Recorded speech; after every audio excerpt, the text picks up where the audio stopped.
중요한 작전회의 중이다. 여군년이 낄 자리가 아니야. 썩 꺼져라. 정적. 아니. 폭발 직전에 고요함만이 감돌던 수도방 위사령부 수도방 지하 B3 작전회의실의 공기가 거대한 고함 소리에 찢겨나갔다. 목소리의 주인은 수도방위사령부 작전처 소속의 발기운 소령이었다. 그는 육중한 몸을 벌떡 일으켜 세웠고 그가 앉아있던 의자가 뒤로 밀려나며 바닥에 날카로운 마찰음을 냈다. 모든 시선이 회의를 주관하던 단상 앞, 그리고 박소령의 분노를 정면으로 받고 있는 한 사람에게로 쏠렸다. 정보처 소속의 문 중위. 그녀는 국제 정상회담 관련 안보 위협 요소를 브리핑하던 중이었다.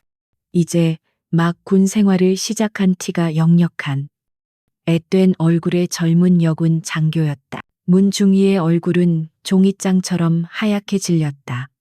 그녀의 손에 들려있던 레이저 포인터가 가느다란 떨림과 함께 바닥으로 툭 떨어졌다. 그녀는 입술을 달싹였지만 어떤 목소리도 내지 못했다. 눈에는 공포와 수치심이 뒤섞인 눈물이 핑 돌았다. B3 회의실을 가득 채운 수십 명의 장교들 앞에서 공개적으로 모욕을 당한 것이다. 회의를 주관하던 주임 참모 최 대령이 당황한 기색으로 자리에서 반쯤 일어섰다. 그는 곤란한 표정으로 두 손을 내저으며 박소령을 진정시키려 애썼다. 박소령, 진정하게.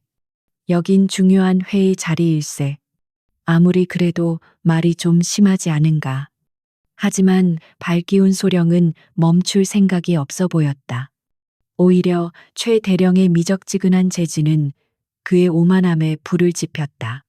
그는 최 대령을 무시한 채 문중위를 향해 다시 한번 손가락질하며 포효했다. 심해 뭐가 심합니까? 저딴 계집애가 만든 쓰레기 같은 보고서 때문에 지금 우리 모두의 시간이 낭비되고 있지 않습니까?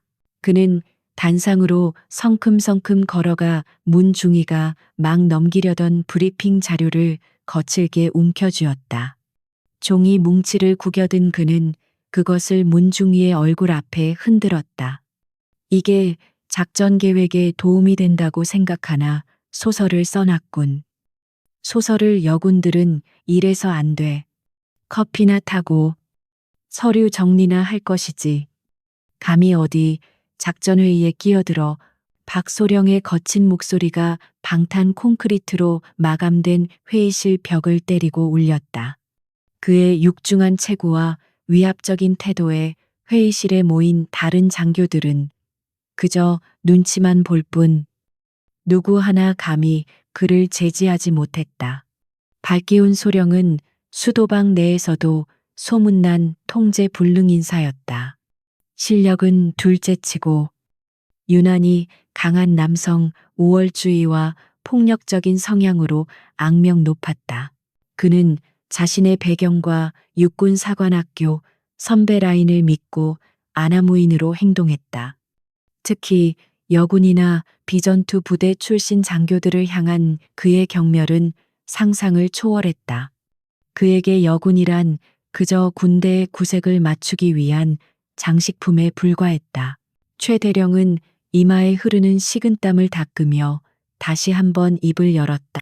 박소령, 일단 자리에 앉게. 문중위의 보고 내용은 정보처에서 검토를 마친 사안일세. 자네가 개인적인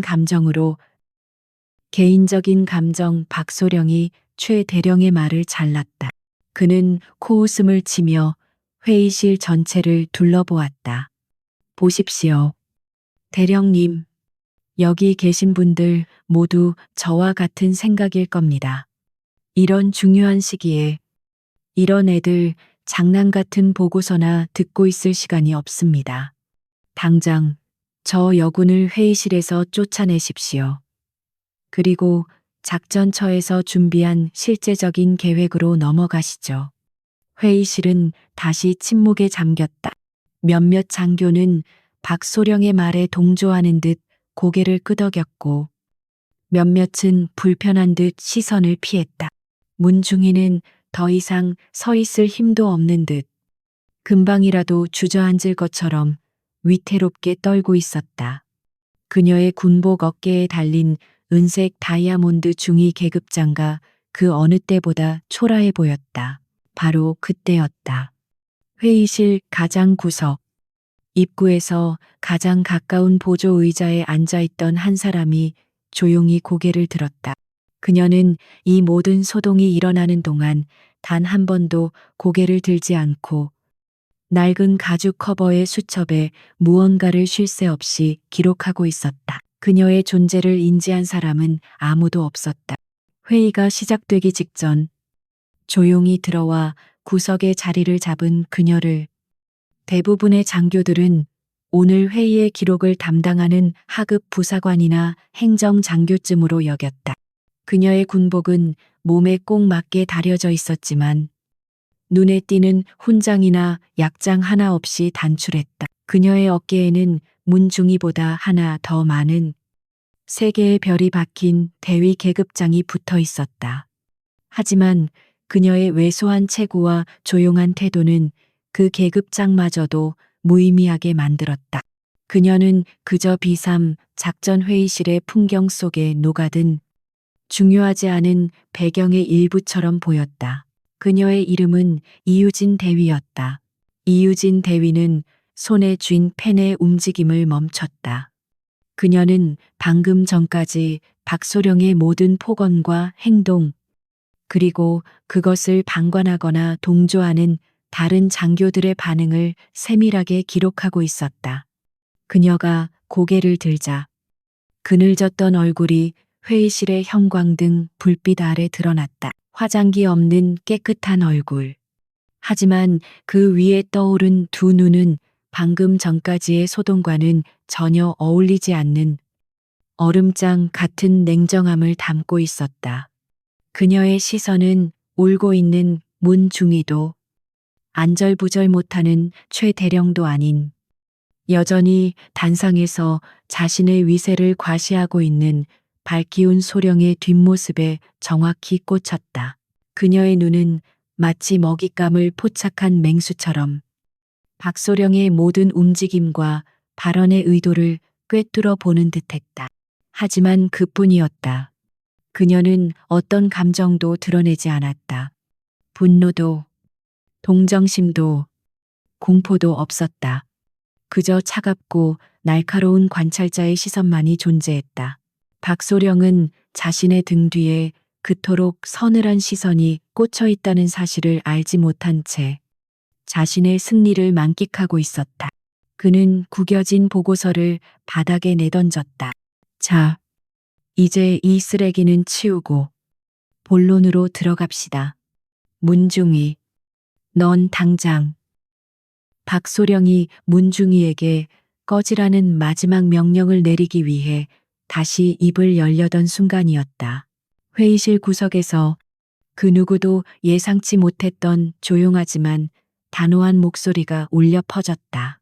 박기훈 소령. 목소리는 크지 않았지만 이상하게도 회의실의 모든 소음을 잠재우는 힘이 있었다. 그것은 박소령의 포효와는 정반대의 낮고 차분한 여성의 목소리였다. 모든 시선이 일제히 소리가 들려온 곳. 회의실 구석의 작은 여군 대위. 이유진에게로 향했다. 박기훈 소령. 동료에 대한 존중과 회의의 질서를 지켜주시길 요청합니다. 이유진 대위의 목소리는 크지 않았지만 방탄 처리된 회의실의 음향시설이 그녀의 발음을 하나하나 증폭시켜 모든 이에 애쓰고막에 명확하게 꽂아 넣었다. 그 목소리에는 떨림이나 분노, 혹은 두려움 같은 감정이 전혀 실려 있지 않았다. 그것은 마치 잘 조율된 기계가 가장 효율적인 명령어를 내뱉는 듯한 감정이 배제된 순수한 사실의 전달처럼 들렸다. 회의실의 모든 움직임이 문자 그대로 얼어붙었다. 방금 전까지 박소령의 폭언의 공포와 수치심으로 떨던 문중이조차 눈물을 멈추고 소리가 난 곳을 바라보았다. 안절부절 못하며 박소령의 눈치만 살피던 최 대령은 물론 박소령의 편에 서서 암묵적인 동조를 보내던 다른 남성 장교들까지 수십 쌍의 눈이 일제히 회의실 구석의 그 존재감 없는 여군 대위에게로 향했다. 밝기운 소령의 얼굴은 분노로 붉게 달아올랐다가 순간적인 당혹감으로 하얗게 질렸다. 그는 자신의 귀를 의심했다. 감히 이 수도방위 사령부의 실세인 자신에게, 그것도 모든 참모가 모인 이 작전 회의실에서 저런 풋내기 계집애가 요청이라는 이름의 명령을 내린단 말인가. 그는 천천히, 아주 천천히 고개를 돌렸다. 마치 녹슨 기계 관절처럼 삐걱거리는 소리가 들리는 듯했다. 그의 시선이 이유진 대위를 찾아냈다. 그녀는 이미 자리에서 일어나 있었다. 언제 일어났는지 알 수 없을 만큼 조용한 움직임이었다. 그녀는 의자를 뒤로 빼는 소리 하나 내지 않고 그저 꼿꼿하게 서 있었다. 박소령은 이유진 대위를 위아래로 훑어보았다.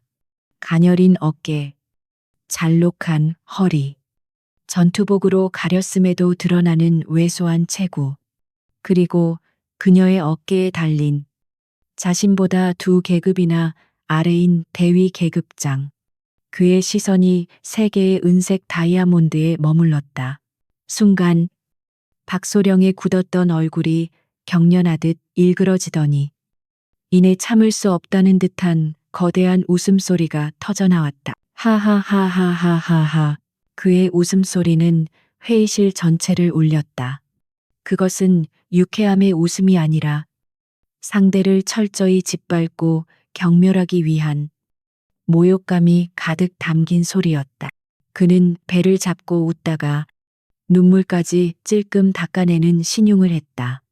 다른 장교들은 그 위세에 눌려 참아 따라 웃지도 그렇다고 정색하지도 못한 채 어정쩡한 표정으로 그를 바라볼 뿐이었다.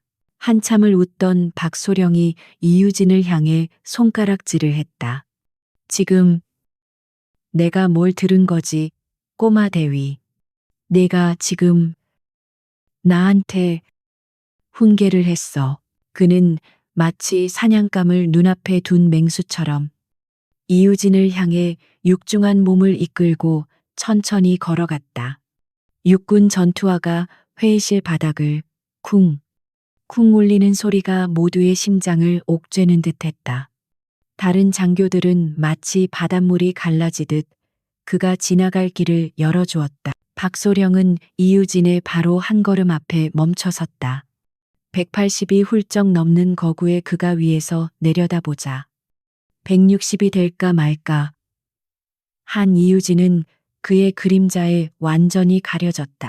그는 일부러 더 위압적인 자세를 취하며 그녀의 정수리를 뚫어지라 노려보았다. 이름이 뭐야? 소속은 아니다.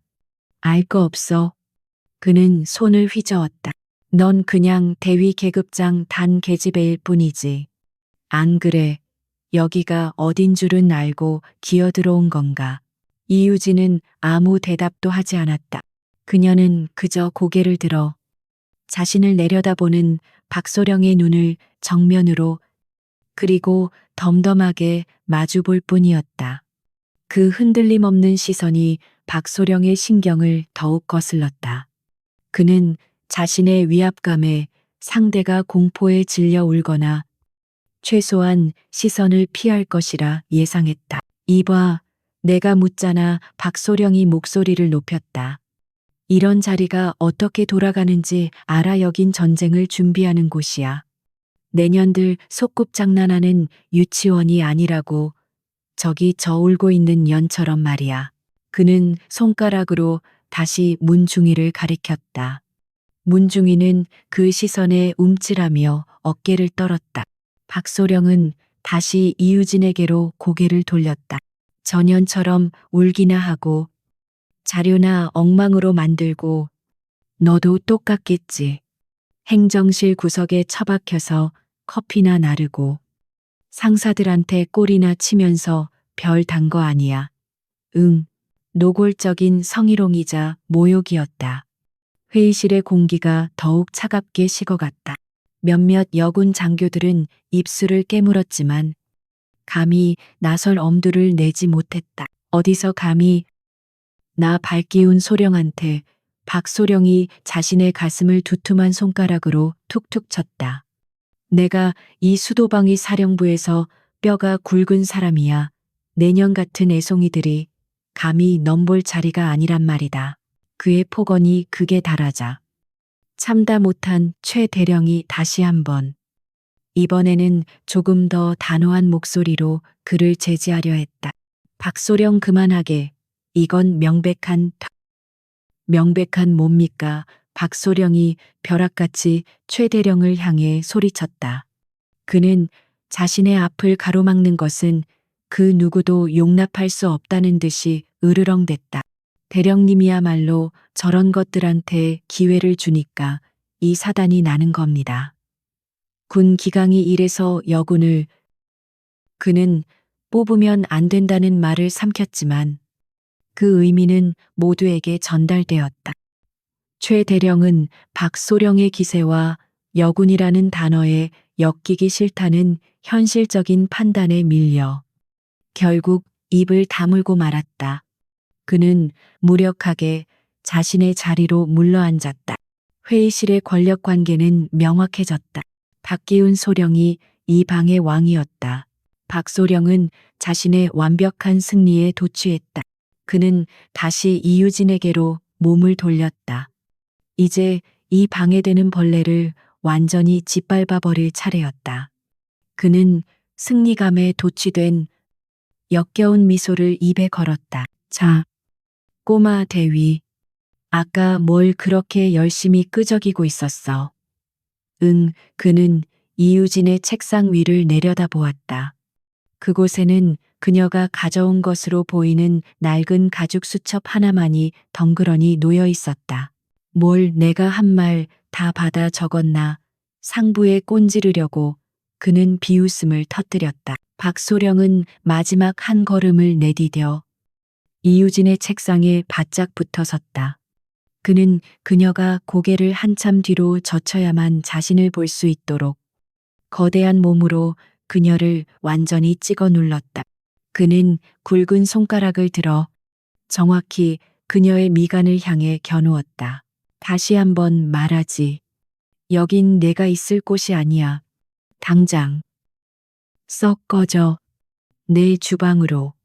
그 말이 끝나는 순간 박소령은 쓰레기라는 고함과 함께 자신의 앞에 있던 책상을 팔로 거칠게 쓸어버렸다. 그의 팔에 걸린 유일한 물건.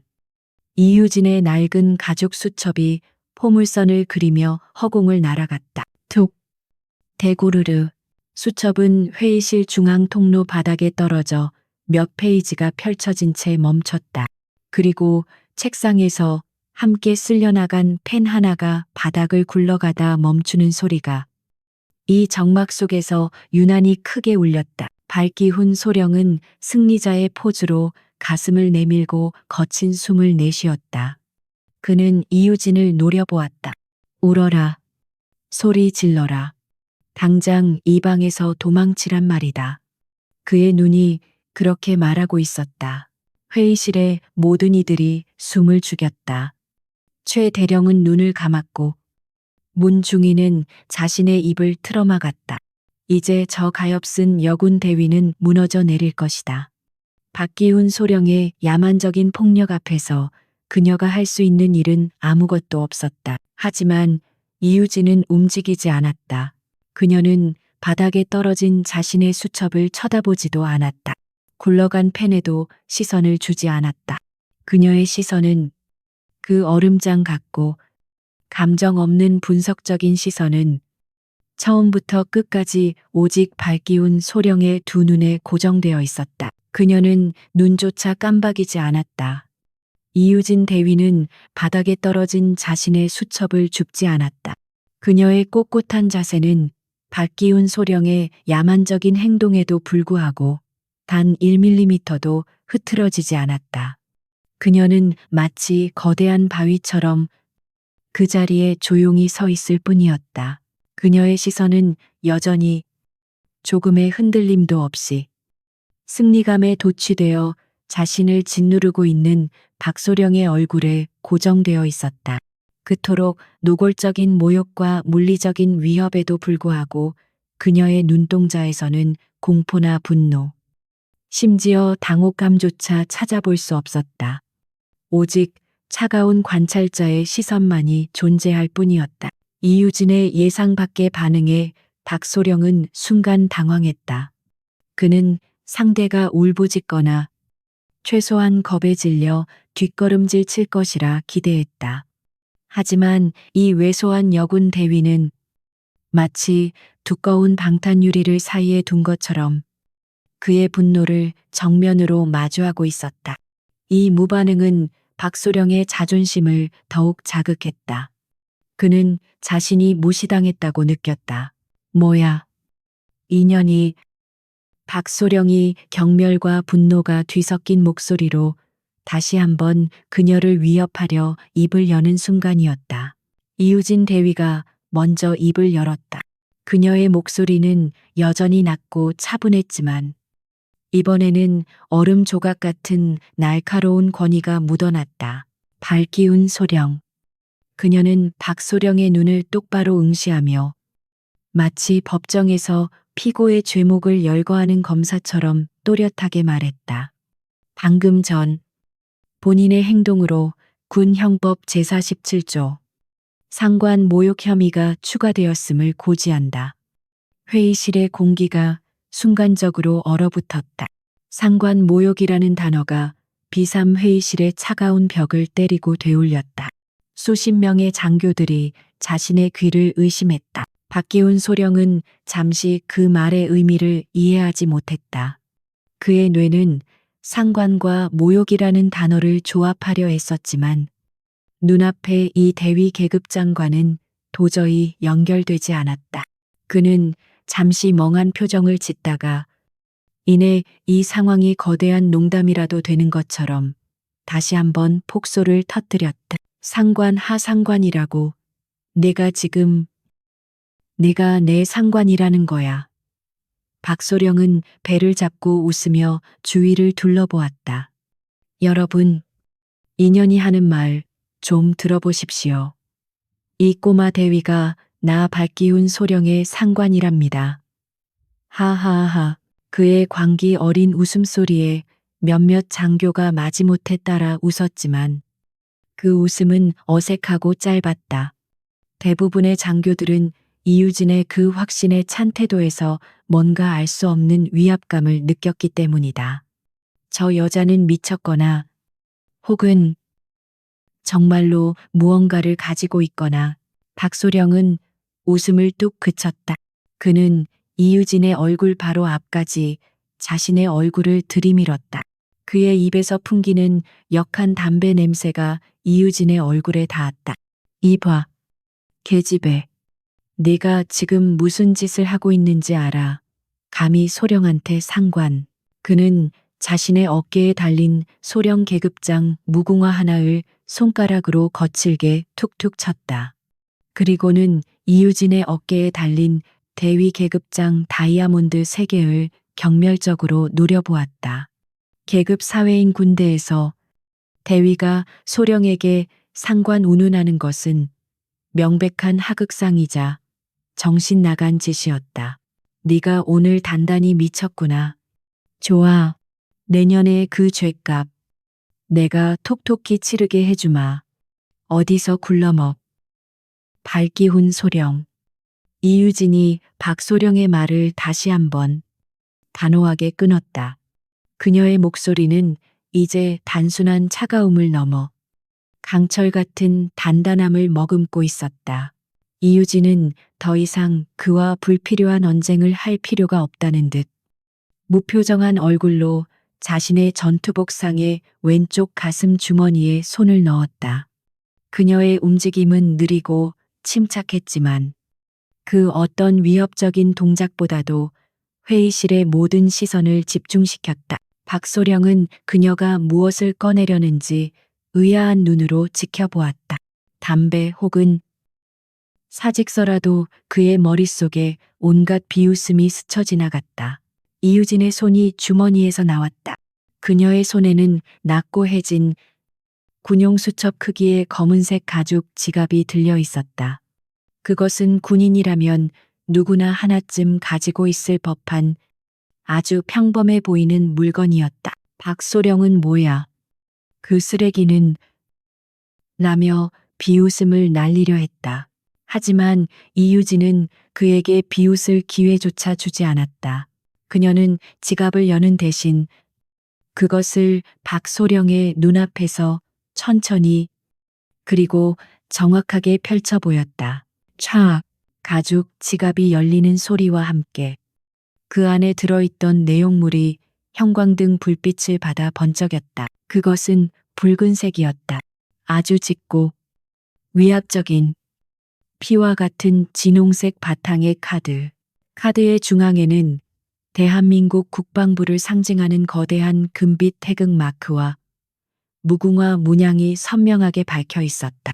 그리고 그 아래에는 발기운 소령이 평생 동안 그저 소문으로만 듣고 단 한 번도 실물로 본 적 없었던 군대 내 모든 장교들의 공포의 대상이 되는 두 단어가 굵은 고딕체로 새겨져 있었다.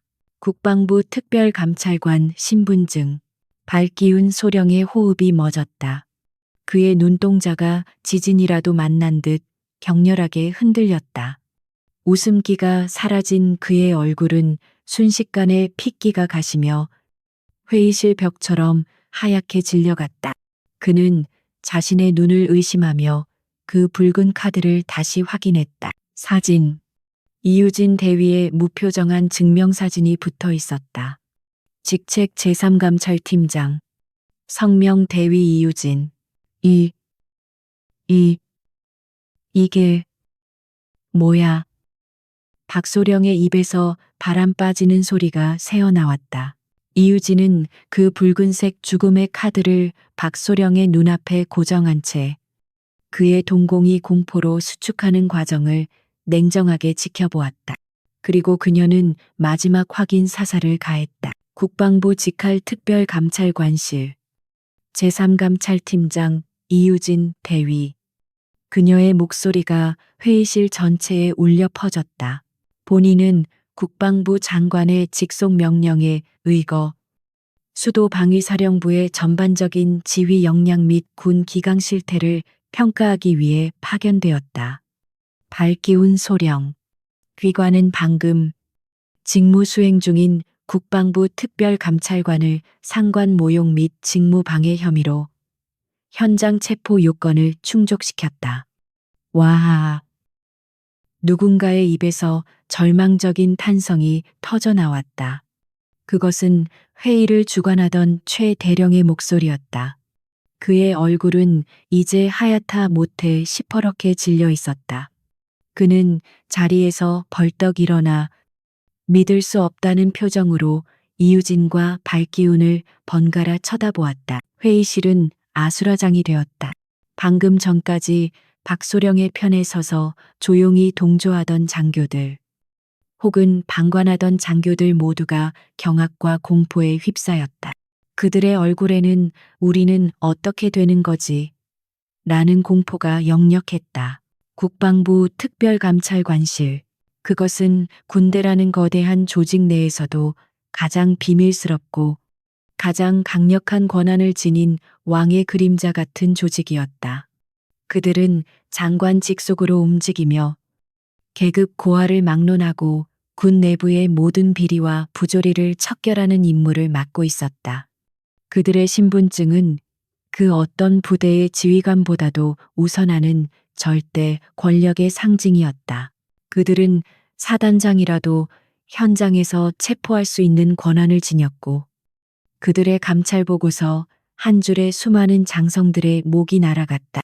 그런 무시무시한 존재가 저렇게 가녀리고 존재감 없던 대위의 모습으로 자신들의 심장부인 B3 작전회의실에 앉아 있었다는 사실을 그들은 믿을 수가 없었다. 박기훈 소령은 다리가 풀린 듯 휘청거렸다. 그의 거대한 몸이 더 이상 지탱할 힘을 잃고 무너지는 듯했다. 그는 간신히 책상 모서리를 붙잡고 버텼다. 거짓말, 합성, 위조. 그는 미친 사람처럼 중얼거렸다. 내년 따위가 감히. 그는 마지막 발악처럼 이유진의 손에 들린 신분증을 채가려 손을 뻗었다. 그것이 위조된 것이라 믿고 싶었다. 그것만이 자신이 이 끔찍한 나락에서 벗어날 유일한 희망이었다. 하지만 그의 손이 이유진의 신분증에 닿기도 전에 더 빠르고 날카로운 무언가가 그의 손목을 낚아챘다. 이건 가짜야. 내년이 감히. 밝기운 소령의 이성은 마지막 끈을 놓아버렸다. 그의 눈앞에 펼쳐진 진홍색 신분증은 그가 평생 쌓아 올린 남성성과 폭력적인 위계질서, 그리고 수도방의 실세라는 자신의 정체성 모든 것을 부정하고 있었다. 저 왜소한 계집애가, 저 대위 계급장을 단 여자가 자신을 파멸시킬 수 있는 절대 권력의 상징을 가지고 있다는 현실을 그의 뇌는 받아들이기를 거부했다. 공포가 극에 달하자 그것은 가장 원초적이고 폭력적인 형태로 폭발했다. 죽여버리겠어. 그는 더 이상 신분증을 낚아채려 하지 않았다. 그의 목표는 이제 명확해졌다. 저 신분증을, 그리고 저 신분증의 주인인 이유진 대위의 목을 분질러 버리는 것이었다. 이성을 잃은 짐승처럼 박소령은 거대한 몸을 날려 이유진 대위에게 덮쳐들었다. 그의 육중한 손이 갈고리처럼 구부러져 이유진의 가느다란 목을 향해 뻗어왔다. 회의실의 모든 이들이 숨을 멎었다. 몇몇은 비명을 질렀고 최 대령은 안 돼라고 외치며 자리에서 일어났지만 너무 늦었다. 100kg이 넘는 거구가 훈련된 군인의 전력을 다해 50kg 남짓의 여성을 향해 돌진했다. 그 결과는 불보듯 뻔했다. 하지만 그것은 그들의 생각일 뿐이었다. 박소령의 손이 이유진의 전투복 깃에 닿기 불과 몇 센티미터 전. 시간은 마치 두 사람 사이에서만 느리게 흐르는 듯했다. 박소령의 얼굴에는 광기 어린 사리가, 이유진의 얼굴에는 여전히 그 어떤 감정도 읽을 수 없는 차가운 무표정만이 존재했다. 이유진은 피하지 않았다. 그녀는 뒷걸음질 치지도 눈을 감지도 않았다. 대신 그녀가 움직였다. 그녀의 움직임은 보였다고 표현할 수 없었다. 그것은 마치 눈앞에서 일어난 마술, 혹은 프레임이 삭제된 영상처럼 느껴졌다. 박소령의 거대한 몸이 그녀를 덮치려던 바로 그 찰나. 이유진의 상체가 연기처럼 살짝 비틀렸다. 박소령의 손은 목표했던 이유진의 목 대신 허공을 갈랐다. 그 순간 박소령은 자신의 손목이 무언가 차갑고 단단한 쇠붙이 같은 것에 채였다고 느꼈다. 그것은 이유진의 가느다란 손이었다.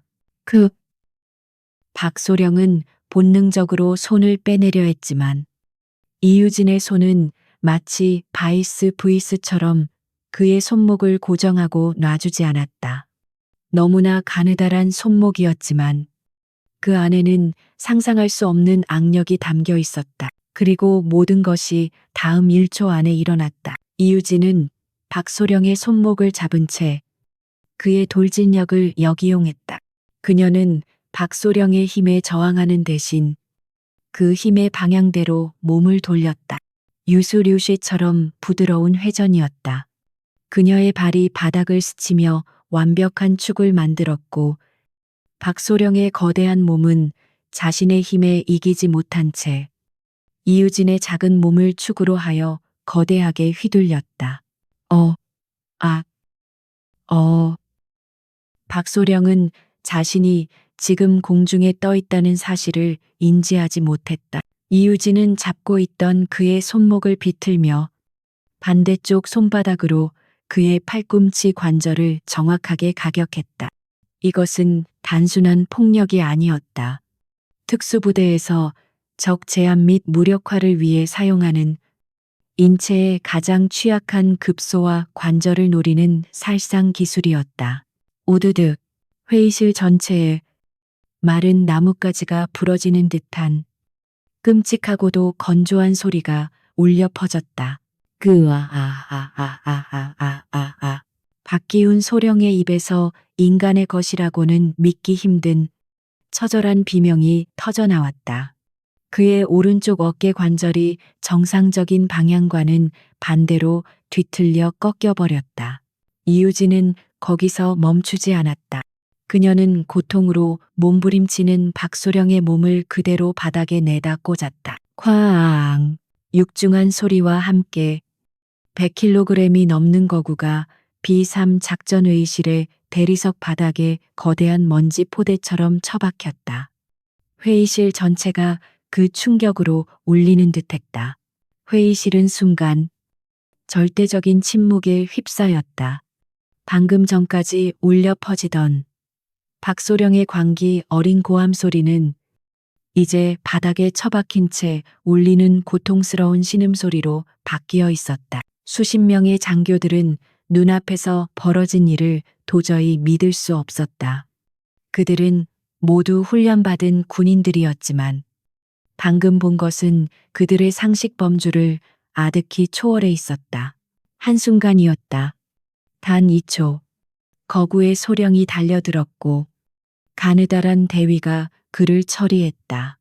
그것은 싸움이나 격투가 아니었다. 그것은 제압이었고 무력화였으며 처형에 가까웠다. 이유진 대위는 박소령의 등 뒤, 정확히는 방금 탈골시킨 어깨 관절의 급소 위에 자신의 전투화 무릎을 올린 채 그를 완벽하게 제압하고 있었다. 그녀는 조금의 흐트러짐도 없었다. 숨을 헐떡이지도 않았고 머리카락 한 올 흐트러지지 않았다. 그녀는 마치 방금 모기 한 마리를 잡은 듯한 아무 일도 아니라는 무표정한 얼굴로 바닥에 쓰러진 박소령을 내려다보았다. 그 모습은 인간이라기보다는 오직 임무 수행을 위해 프로그래밍된 완벽한 기계처럼 보였다. 헉, 살려, 줘. 박소령은 생전 처음 느껴보는 극심한 고통과 그보다 더한 공포와 굴욕감에 몸부림쳤다. 그의 오른팔은 완전히 감각이 없었고 어깨에서는 불타는 듯한 통증이 뇌까지 치고 올라왔다. 그는 무력했다. 방금 전까지 자신이 계집애라고 불렀던 존재의 무릎 아래에서 그는 거대한 벌레처럼 납작하게 눌려 있었다. 이유진은 자신의 주머니에서 수갑은 아니지만 특수 감찰관에게 지급되는 검은색 케이블 타이를 꺼냈다. 그녀는 박소령의 남은 왼손을 등 뒤로 꺾어 이미 탈골된 오른손과 함께 단단히 묶어버렸다. 박소령은 고통에 다시 한번 비명을 질렀지만 이유진은 눈 하나 깜짝하지 않았다. 제압이 완료되자 이유진은 무릎을 펴고 일어섰다. 그녀는 바닥에 떨어진 자신의 낡은 수첩을 주워들었다. 그리고는 아무 일도 없었다는 듯 자신의 전투복에 묻은 먼지를 가볍게 툭툭 털어냈다. 그 우아하면서도 냉혹한 대조는 지켜보는 이들의 등골을 더욱 서늘하게 만들었다. 그녀는 회의실을 천천히 둘러보았다. 그녀의 얼음장 같은 시선이 닿는 곳마다 장교들은 마치 죄인처럼 고개를 숙이거나 시선을 피했다. 감히 그 누구도 그녀와 눈을 마주치지 못했다. 방금 전까지 박소령의 폭언에 동조하거나 방관했던 그들의 얼굴은 공포로 하얗게 질려 있었다. 그들은 깨달았다. 저 여자는, 이유진 대위는 단순한 행정직 감찰관이 아니었다.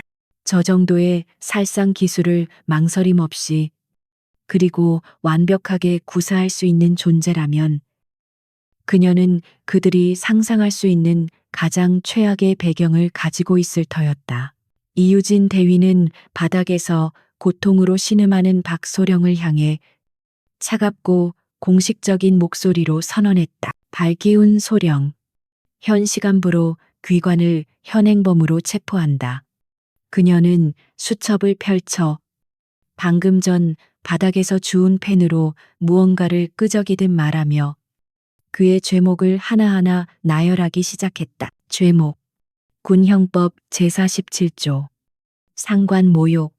직무 수행 중인 특별감찰관을 계집애, 년 등으로 칭하며 모욕함. 죄목. 군형법 제136조.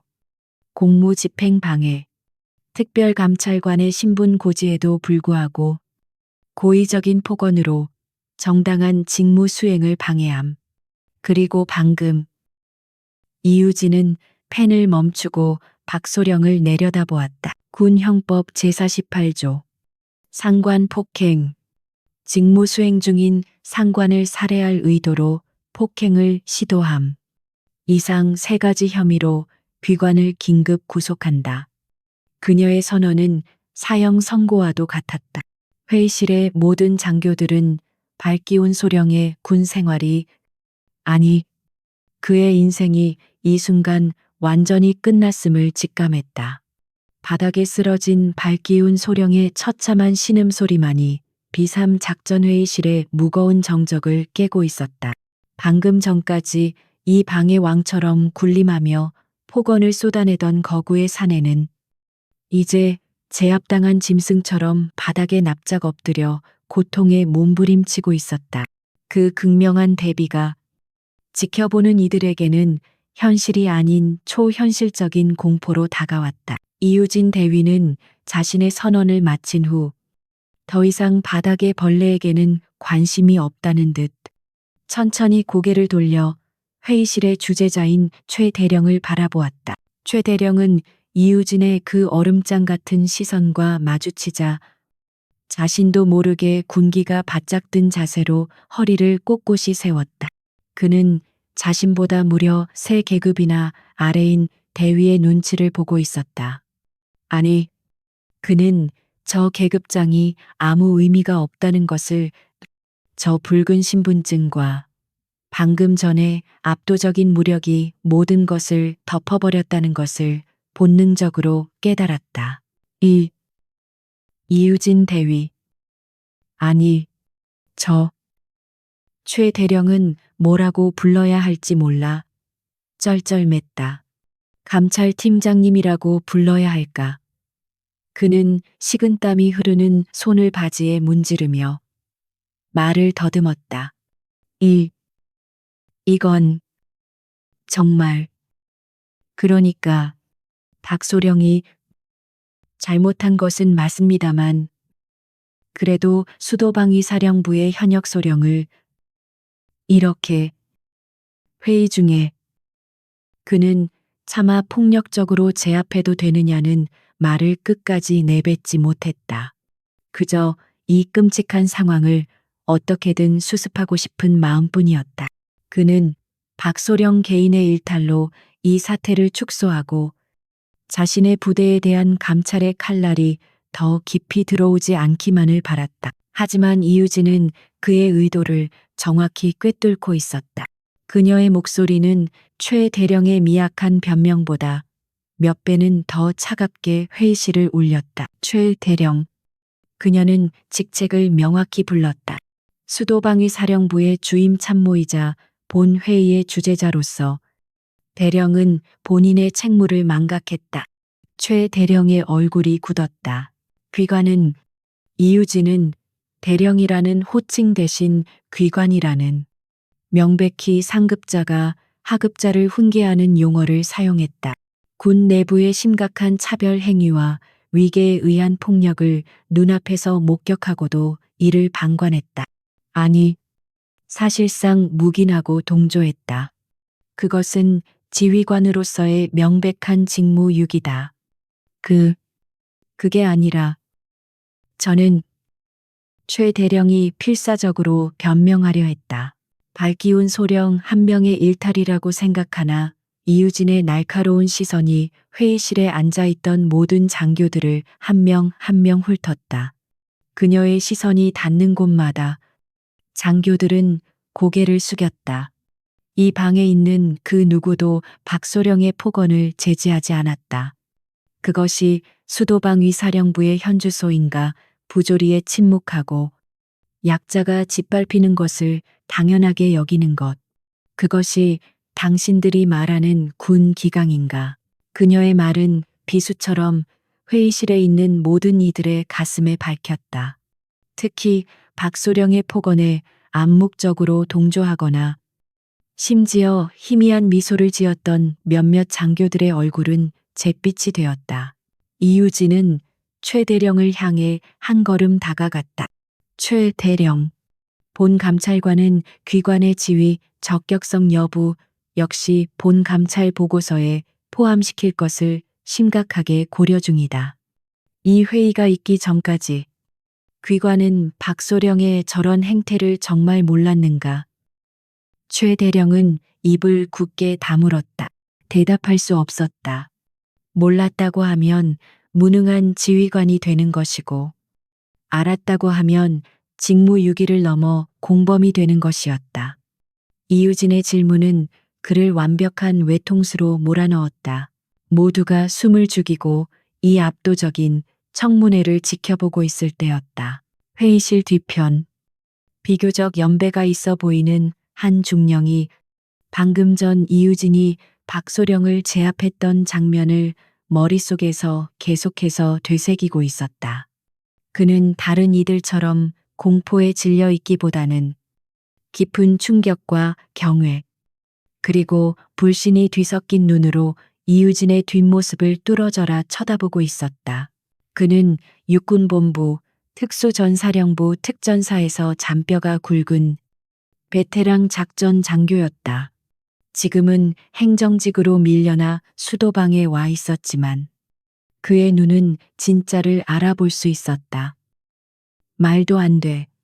그 중령의 입에서 자신도 모르게 아주 작은 탄식이 새어나왔다. 저 동작은 저건 분명히 CQC 근접 전투가 아니야.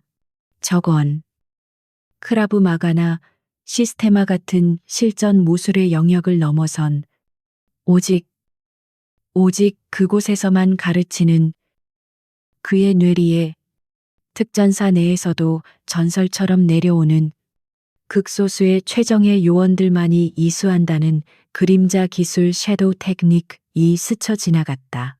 적의 힘을 역이용하여 최소한의 움직임으로 상대의 관절과 급소를 파괴하고 소리 없이 목표를 제거하는 기술, 그리고 그 기술을 완벽하게 구사하여 수많은 실전에서 살아 돌아온 단 한 명의 여성 오퍼레이터에 대한 전설. 그 중령은 자신도 모르게 중얼거렸다.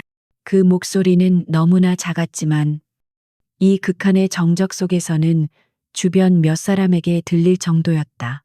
세상에, 저건 그림자잖아. 그림자라는 단어에 그 중령의 옆자리에 앉아있던 동료 장교가 얘 뭐라고 하셨습니까? 라고 물었다. 그 중령은 넋이 나간 표정으로 고개를 저었다. 아니야. 설마. 그럴 리가 없어. 그 그림자는. 그는 이유진 대위를 다시 쳐다보았다. 왜소한 체구, 차가운 눈빛, 감정을 드러내지 않는 무표정. 그리고 방금 전 100kg의 거구를 2초 만에 파괴해버린 압도적인 무력. 모든 조각이 하나로 맞춰지고 있었다. 그 중령이 떨리는 목소리로 다시 중얼거렸다. 치발링치. 특수임무단. 그림자가 왜 감찰부에. 그 중얼거림은 회의실 내에 미묘한 공기를 타고 번져나갔다. 707이라는 단어. 그림자라는 단어는 군대에 몸담은 사람이라면 누구나 그 무게를 아는 단어였다. 대한민국 최정예 특수부대. 대테러 및 비밀 작전을 수행하는 살아있는 무기들. 이유진은 그 중얼거림을 들었는지 못 들었는지 여전히 최 대령을 압박하고 있었다. 하지만 그녀의 등장은 이미 단순한 국방부 감찰관의 등장을 넘어서고 있었다. 진실이 드러나기 시작했다. 이유진 대위는 단순히 행정고시나 군 법무관 시험을 통해 감찰관이 된 엘리트 법무장교가 아니었다. 그녀의 저 냉혹한 평정심과 상대의 뼈를 부수는데 일말의 망설임도 없는 저 치명적인 기술은 서류 더미와 법전 속에서 배울 수 있는 것이 아니었다. 저것은 수백, 수천 번의 실전 훈련과 어쩌면 실제 상황을 겪으며 피와 죽음의 경계에서 체득한 살인 기술이었다. 회의실의 장교들은 이제 이유진을 공포의 대상이 아닌 경외의 대상으로 바라보기 시작했다. 그녀는 국방부 특별감찰관이었다. 동시에 그녀는 707 특수임무단 백호부대 출신의 전설적인 오퍼레이터, 그림자였다. 이유진은 아프가니스탄 파병, 레바논 동명부대 등 공식적인 파병 기록 외에도 국방부의 이름으로 차마 기록할 수 없는 수많은 비공식 해외 비밀 작전에 투입되었던 인물이었다. 그녀의 손에 무력화된 테러리스트와 적대 세력은 그 수를 헤아릴 수 없었다. 그림자라는 별명은 그녀가 마치 그림자처럼 소리 없이 적의 심장부에 침투하여 임무를 완수하고 사라진다고 해서 붙여진 것이었다. 하지만 그녀는 너무 완벽했고 너무 많은 것을 알고 있었다. 그리고 그녀의 강철 같은 성정은 군 내부의 그 어떤 부조리나 타협도 용납하지 않았다. 그녀의 존재는 일부 부패한 고위 장성들에게는 눈엣 가시였다. 결국 그녀는 모종의 이유로 최전선인 707에서 물러나 가장 강력한 칼이 될 수 있는 동시에 가장 위험한 감옥이 될 수도 있는 국방부 특별감찰관실로 좌천 혹은 전출되었던 것이다. 그들은 그녀가 감찰관실에서 서류나 만지며 조용히 지낼 것이라 생각했다. 하지만 그들은 틀렸다. 그들은 그림자를 사무실에 가둬둘 수 있다고 착각했다. 이유진은 최전선에서 싸우든 이 밀폐된 회의실에서 싸우든 그녀의 본질은 변하지 않았다. 그녀는 군대라는 조직을 좀먹는 적을 제거하는 임무를 수행하고 있을 뿐이었다. 그 적이 외부의 테러리스트든 내부의 박기훈 소령 같은 부패한 종양이든 그녀에게는 제거 대상일 뿐 차이는 없었다. 이제 회의실의 모든 장교들이 그 사실을 깨달았다. 저 여자는 이유진 대위는 장성들조차 함부로 건드리지 못하는 존재다. 그녀는 국방부 장관의 칼이자 동시에 707의 전설이었다. 그녀는 합법적인 권력과 불법적인 폭력 모두를 완벽하게 통제하고 사용할 수 있는 이 군대 내에서 가장 위험한 존재 중 하나였다. 최 대령은 다리가 후들거리는 것을 느꼈다. 그는 자신이 지금 상대하고 있는 것이 단순한 대위가 아니라 군 전체를 뒤흔들 수 있는 거대한 태풍의 눈이라는 것을 깨달았다. 감찰. 팀장님. 최 대령의 목소리가 공손하게 바뀌었다. 그는 이유진의 시선을 피하며 90도로 고개를 숙였다. 전적으로 저의 불찰입니다. 지휘관으로서 책임을 통감합니다. 수도방위 사령부에 대한 그 어떤 처분도 달게 받겠습니다. 그것은 완전한 항복 선언이었다. 최 대령의 완전한 항복 선언. 그것은 2비삼 작전회의실의 권력이 수도방위 사령부의 낡은 위계 질서가 이유진이라는 외부의 칼날 앞에 완벽하게 무너졌음을 의미했다. 하지만 이유진 대위의 얼굴에는 승리감이나 만족감 따위는 떠오르지 않았다. 그녀에게 이것은 승리가 아니라 처리해야 할 임무의 한 과정일 뿐이었다. 그녀는 최대령의 굴복을 가벼운 묵례로 받아들였다. 그리고는 더 이상 그에게 관심을 두지 않고 회의실 한쪽에 비치된 작전용 유선 전화를 향해 망설임 없이 걸어갔다. 또각, 또각. 그녀의 전투와 굽소리가 바닥에 쓰러진 박소령의 거친 신음소리를 배경음악처럼 깔고 회의실 전체에 선명하게 울려 퍼졌다. 모든 장교들의 시선이 그녀의 손가락 끝을 따랐다. 그녀는 수도방위 사령부 내부의 헌병대 MP에 연락하지 않았다. 그것은 내부의 처리 방식이었다. 그녀는 이 사건을 수도방위 사령부라는 울타리 안에서 적당히 무마시킬 기회를 단 1%도 줄 생각이 없었다. 이유진은 수화기를 들고 보안 처리된 다이얼 버튼을 망설임 없이 눌렀다. 그것은 국방부 직할 부대로만 연결되는 외부에는 알려지지 않은 한 라인의 번호였다. 신호음은 단 한 번 울렸다. 그리고 곧바로 기계처럼 차갑고 절도 있는 남성의 목소리가 흘러나왔다. 중앙수사단, 말씀하십시오. 이유진은 수화기를 든 채 회의실을 한 바퀴 둘러보며 자신의 신분을 밝혔다. 그녀의 목소리는 방금 전 박소령을 신문할 때와 똑같이 감정 없이 차가웠다. 국방부 특별감찰관실 제3팀장 이유진 대위다. 수화기 너머의 목소리에 순간적인 긴장이 스쳤다. 예, 팀장님 충성. 무엇을? 명령이다. 이유진은 말을 잘랐다. 현 시간부로 수도방위 사령부 비삼 작전회의실로 완전 무장 체포조 1개 팀을 즉각 출동시키도록 5분 내로 도착해야 한다. 완전 무장 체포조라는 단어에 회의실의 몇몇 장교들이 숨을 헛하고 들이마셨다. 그것은 단순한 연행이 아니라 테러리스트나 무장 탈영병과 같은 위험 임무를 확보할 때 사용되는 용어였다. 알겠습니다. 즉각 조치하겠습니다. 대상은 이유진은 바닥에서 여전히 고통으로 몸부림치는 박기훈 소령을 경멸적으로 내려다보며 말했다. 대상은 수도방위 사령부 소속 박기훈 소령. 현행범이다. 죄목은 상관 폭행 및 공무집행 방해. 현재 본인에 의해 제압 완료된 상태. 부상이 있으나 생명에는 지장 없다. 도착 즉시 신병을 확보하여 중앙수사단 조사실로 직행하도록 명령 접수했습니다. 5분 내로 도착합니다.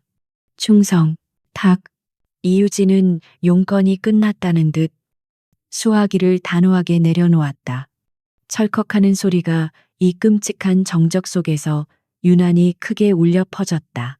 이제 주사위는 던져졌다. 그녀는 박기훈 소령을 수도방의 일원이 아닌 국방부 직할 중앙수사단의 범죄자로 낙인 찍어버렸다. 이것은 박소령의 군 생활이 끝났음을 의미하는 동시에 수도방위 사령부 전체에 대한 선전포고와도 같았다. 수도방은 이 사건에 대해 그 어떤 개입도, 변호도, 심지어 진상 파악도 할 수 없게 되었다.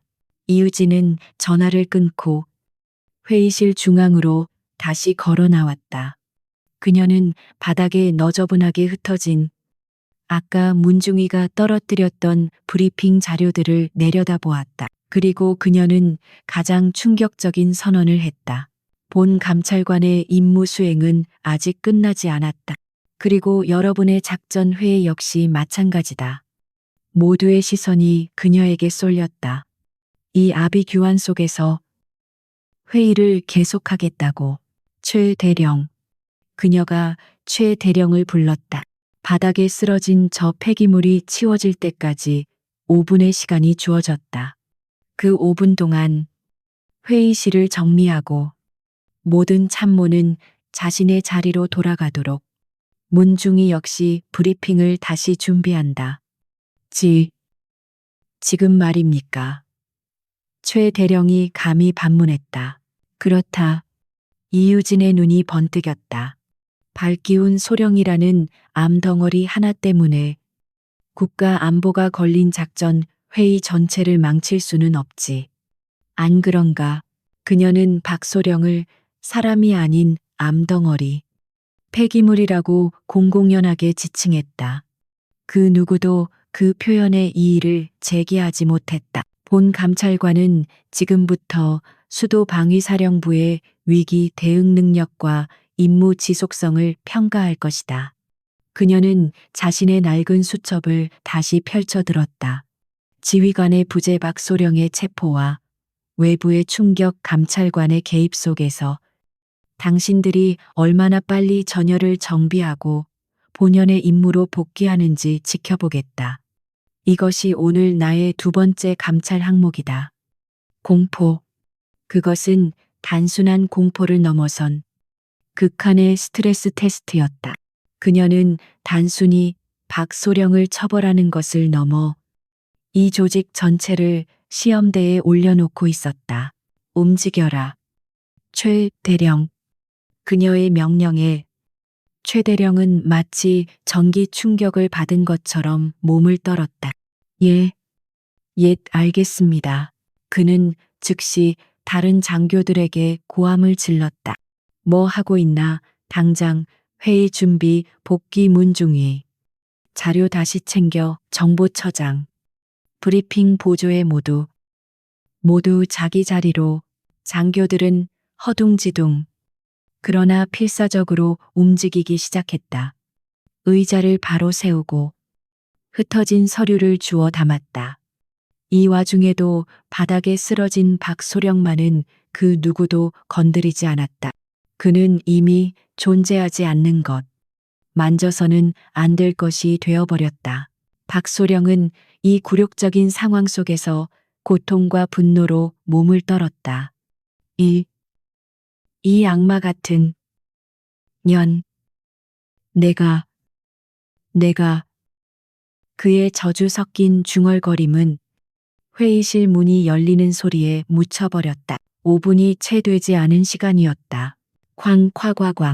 B3 작전 회의실의 육중한 강철문이 폭발이라도 일어난 듯 거칠게 열어져 쳐졌다. 그리고 그곳에는 수도방위사령부의 노란색 헌병 완장과는 차원이 다른 지옥의 사자들과도 같은 이들이 서 있었다. 검은색 방탄 헬멧, 검은색 특수, 전투복, 그리고 팔뚝에 선명하게 새겨진 국방부 중앙수사단이라는 검은색 완장.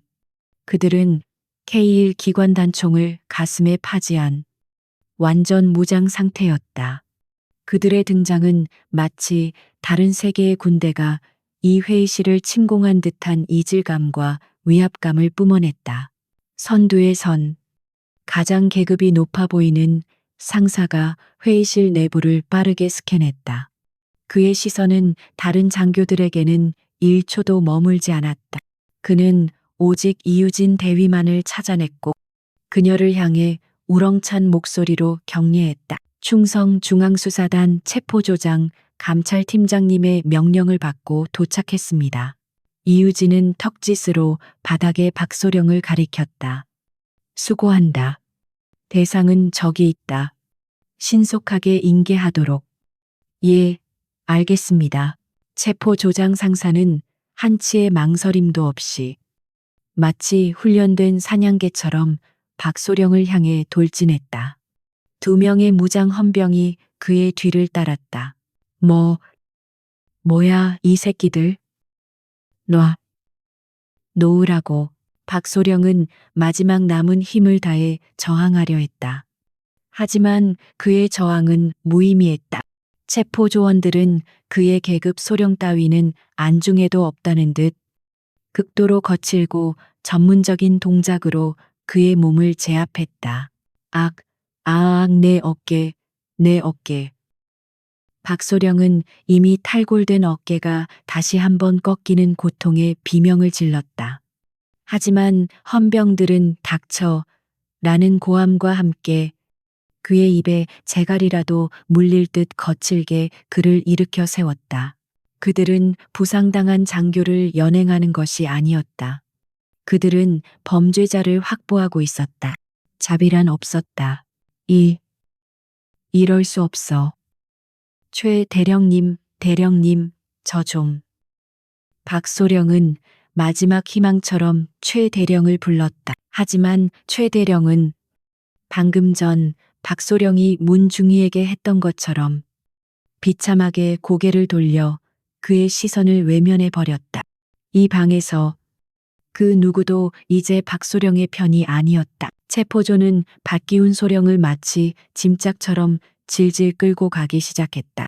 그의 발이 바닥에 무력하게 끌리며 그가 그토록 자랑스러워했던 군화가 굴욕적인 소리를 냈다. 회의실 문을 나서기 직전 박기훈 소령은 마지막으로 이유진 대위를 돌아보았다.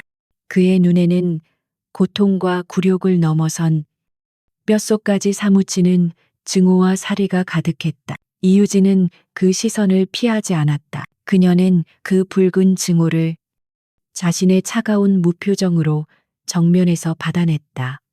그녀의 눈은 이렇게 말하고 있었다. 그것이 너의 최후다. 쾅, 육중한 강철 문이 다시 닫혔다.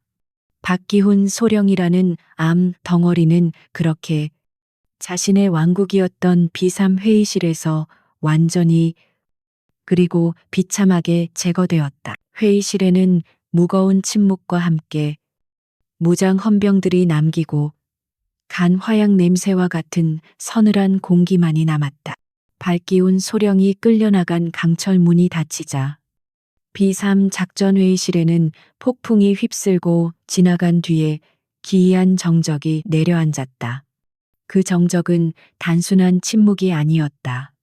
그것은 수십 명의 장교들이 내쉬는 공포와 안도감이 뒤섞인 가느다란 숨소리들로 이루어진 무거운 침묵이었다. 방금 전까지 이 방을 지배했던 광기, 어린 고함 소리와 살과 뼈가 부딪히는 끔찍한 파열음, 그리고 절규에 가까운 비명소리가 마치 환청처럼 벽에 남아있는 듯했다. 장교들은 누구 하나 감히 먼저 입을 열거나 심지어 크게 숨을 쉬지도 못했다. 그들은 모두 지금 이 방의 유일한 권력자가 된 이유진 대위를 훔쳐볼 뿐이었다. 이유진 대위는 방금 전 폐기물을 치워낸 청소부처럼 자신의 전투복 상의를 다시 한번 가볍게 정돈했다. 그녀의 낡은 가죽 수첩은 이미 그녀의 손에 들려 있었다. 그녀의 얼굴에는 여전히 그 어떤 감정도 떠오르지 않았다. 마치 방금 일어난 일이 아침에 일어나 전투와 끈을 묶는 것처럼 지극히 일상적이고 당연한 일이었다는 듯이 그녀는 천천히 회의실 전방, 단상이 있는 곳으로 걸어갔다. 또각, 또각, 그녀의 발소리가 회의실의 절대적인 정적을 가르며 모두의 신경을 자극했다. 그녀는 단상 옆에 섰지만 그 위에 올라가지는 않았다. 그녀는 그럴 필요가 없었다. 그녀는 그저 그 자리에 서 있는 것만으로도 이 방의 모든 장성급 지휘관보다 더 강력한 권위를 뿜어내고 있었다. 이유진은 가장 먼저 여전히 충격에서 벗어나지 못한 채 자신의 자리에 멍하니 서 있는 최 대령을 바라보았다. 그녀의 시선이 닿자 최 대령은 마치 상관의 호출을 받은 신병처럼 화들짝 놀라며 허리를 폈다. 최 대령. 이유진의 목소리는 차가웠다. 이 작전회의는 시작부터 실패했다. 그것은 평가가 아니라 최종 판결이었다. 최 대령의 얼굴이 다시 한번 굳어졌다. 그는 어떠한 반박도 할 수 없었다. 수도방위사령부라는 대한민국의 심장을 지켜야 할 가장 중요한 조직이 고작 발기운 소령 같은 오만하고 무능한 장교 하나의 편견과 아집에 휘둘려 작전의 본질을 놓쳤다. 국가 안보가 한 개인의 감정 쓰레기 때문에 마비될 뻔했다는 거다. 그녀의 시선이 다른 장교들을 훑었다. 그리고 여기 있는 당신들 모두가 그 실패의 공범이다. 그녀의 질책에 장교들은 고개를 떨구었다. 누구도 이의를 제기할 수 없었다. 그들은 모두 방관자였으며 동조자였다. 하지만 이유진은 말을 이었다. 적은 우리를 기다려주지 않지. 그리고 나의 감찰 임무도 끝나지 않았다. 그녀는 자신의 손에 들린 낡은 수첩을 가볍게 두드렸다. 본 특별감찰관은 지금 이 순간부로 본 작전회의의 지휘 통제권을 임시로 인수한다. 회의실의 모든 장교들이 경악했다. 최 대령조차 믿을 수 없다는 듯 눈을 크게 떴다. 지휘 통제권이라니요. 감찰팀장님, 그건 월권. 월권. 이유진의 눈이 가늘어졌다. 그 차가운 시선에 최 대령은 말을 잇지 못했다. 국방부 특별감찰관실 규정 제11조 사항.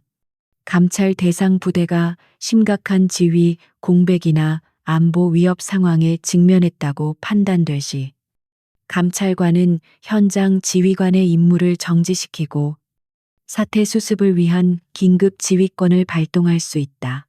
최 대령. 귀관은 방금 전 이 회의를 통제하지 못함으로써 스스로 지휘 공백 상태임을 증명했다. 그녀는 모든 법적 근거를 완벽하게 꿰고 있었다. 최 대령은 입을 다물었다. 저 여자는 단순히 싸움만 잘하는 그림자가 아니었다. 그녀는 권력과 법규라는 방패와 검 모두를 쥔 완벽한 존재였다. 나의 지휘권 인수는 작전을 지시하기 위함이 아니다. 이유진이 못을 박았다. 이 회의가 정상적으로 진행될 수 있도록 질서를 바로잡고 당신들의 실제 역량을 평가하기 위함이다. 본 감찰관은 이 회의가 끝날 때까지 여기서 모든 것을 지켜볼 것이다. 당신들의 발언 하나, 행동 하나가 모두 감찰 보고서에 기록될 것이다. 그것은 사형 선고보다 더 무서운 말이었다. 그들은 이제 자신들의 목숨줄을 쥔 저승사자를 앞에 두고 작전 브리핑을 해야 하는 처지가 된 것이다. 이유진은 더 이상 최 대령과 다른 장교들에게 시간을 낭비하지 않았다.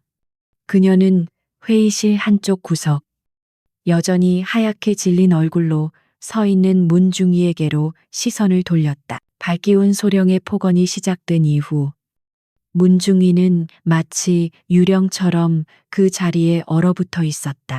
그녀는 자신이 이 모든 사태의 원인인 것만 같은 죄책감과 눈앞에서 벌어진 압도적인 폭력 사태에 대한 충격으로 거의 실신 직전이었다. 이유진이 그녀를 바라보자 문중희는 자신도 박소령처럼 끌려가거나 처벌받을지도 모른다는 공포에 몸을 가늘게 떨었다. 하지만 이유진의 목소리는 놀랍게도 방금 전과는 미세하게 다른 톤을 띠고 있었다. 여전히 단단했지만 그 안에는 적애가 아닌 상관으로서 요구하는 공적인 지시가 담겨 있었다. 문중희. 네. 낸 문중희가 군기가 바짝 든 목소리로 거의 비명에 가깝게 대답했다. 바닥에 떨어진 보고서 주어라. 예. 옛 문중희는 허둥지둥 바닥에 무릎을 꿇고 아까 박소령이 내동댕이 쳤던 종이들을 주워 모으기 시작했다. 그녀의 손이 공포로 심하게 떨려 종이들이 자꾸만 손에서 미끄러졌다. 이유진은 그 모습을 조용히 지켜보다가 나지막이 말했다. 떨지 마라. 문중이. 문중이의 동작이 멈췄다. 귀관은 잘못한 것이 없다. 이유진의 목소리는 여전히 무뚝뚝했지만 그 내용은 명백한 보호의 선언이었다. 정보 장교로서 귀관의 임무는 수집된 첩보를 분석하고 최악의 시나리오를 가정하여 지휘관에게 보고하는 것이다. 귀관은 그 임무를 충실히 수행하고 있었다. 그녀는 바닥에 떨어진 종이 한 장을 주워들었다. 박소령이 쓰레기라고 불렀던 그 보고서였다. 이유진은 그 내용을 빠르게 훑어보았다. 테러 단체의 SNS 암호화, 메시지 패턴 분석, 정상회담, 경로상 취약점 도출. 아주 잘했다. 이유진은 드물게도 짧은 칭찬을 했다. 박소령 같은 부류는 자신이 이해하지 못하는 것을 위협으로 간주하고 그것을 제시한 사람을 공격하지. 그건 귀관의 잘못이 아니다. 그자의 무능함과 편협함의 증거일 뿐이다. 문중이는 고개를 들었다. 그녀의 눈에는 새로운 눈물이 고였다. 하지만 그것은 아까의 공포와 수치심의 눈물이 아니었다. 그것은 인정받았다는 안도감과 자신을 지켜준 상관에 대한 경외심의 눈물이었다. 이유진은 문중이에게 보고서를 건넸다. 이제 일어나라. 그리고 다시 단상으로 올라가 귀관의 브리핑. 처음부터 다시 시작하도록. 이번에는 그 누구의 방해도 없을 것이다. 이유진은 이 말을 하며 회의실의 모든 장교들을 천천히 훑어보았다. 그 시선은 만약 너희 중 누구라도 감히 입을 열거나 방해할 생각을 한다면 발기운의 다음 차례가 될 것이다라는 서늘한 경고를 담고 있었다. 장교들은 모두 약속이나 한 듯 마른 침을 삼키며 고개를 끄덕였다. 문중이는 이유진의 그 서늘하지만 든든한 보호막 안에서 심호흡을 했다. 그녀는 눈물을 닦았다. 그리고 다시 단상으로 걸어 올라갔다. 그녀의 걸음걸이는 여전히 조금 떨렸지만 아까와는 비교할 수 없을 만큼 당당해져 있었다. 그녀는 레이저 포인터를 다시 켜고 스크린을 가리켰다. 브리핑. 다시 시작하겠습니다. 현재 저희 정보처에서 분석한 가장 유력한 위협 시나리오는 문중이의 목소리가 다시 회의실에 울려 퍼지기 시작했다. 처음에는 긴장으로 떨렸지만 점차 자신의 전문 분야로 돌아오자 목소리는 안정을 되찾았다. 그녀는 박소령이 조롱했던 바로 그 데이터들을 하나하나 제시하며 논리적으로 위험 요소를 설명해 나갔다. 이유진 대위는 회의실 뒤편, 아까 자신이 앉았던 그 구석 자리로 돌아갔다. 그녀는 다시 수첩을 펼치고 문중위의 브리핑 내용을 꼼꼼하게 기록하기 시작했다. 하지만 그녀는 단순히 기록만 하는 것이 아니었다. 문중위의 브리핑이 핵심 부분에 이르렀을 때 이유진이 조용히 손을 들었다. 문중위가 긴장하며 예, 감찰팀장님이라고 하자. 이유진이 날카로운 질문을 던졌다. 문중위 16페이지 3번 시나리오. 적의 침투 경로를 A 지점으로 특정한 근거는 뭐지? B 지점의 하수도 망이 더 취약해 보이는데. 그 질문에 회의실의 작전 장교들이 모두 놀라 보고서를 뒤적였다. 그것은 그들조차 미처 생각지 못한 너무나 세밀한 작전술의 영역이었다. 문중이가 당황하며 대답했다. 그곳은 저희가 파악하기로는. 이유진이 말을 잘랐다. B지점의 하수도 도면. 2014년도 버전 말고 2023년 7월에 보수공사한 최신 도면을 확인했나. 그곳은 보수공사를 가장하여 외부 세력이 드나들 수 있는 비밀 통로로 개조되었을 가능성이 있다. 내가 707에 있을 때 비슷한 수법을 쓰는 테러 조직을 처리한 경험이 있다. 회의실은 다시 한번 충격에 휩싸였다.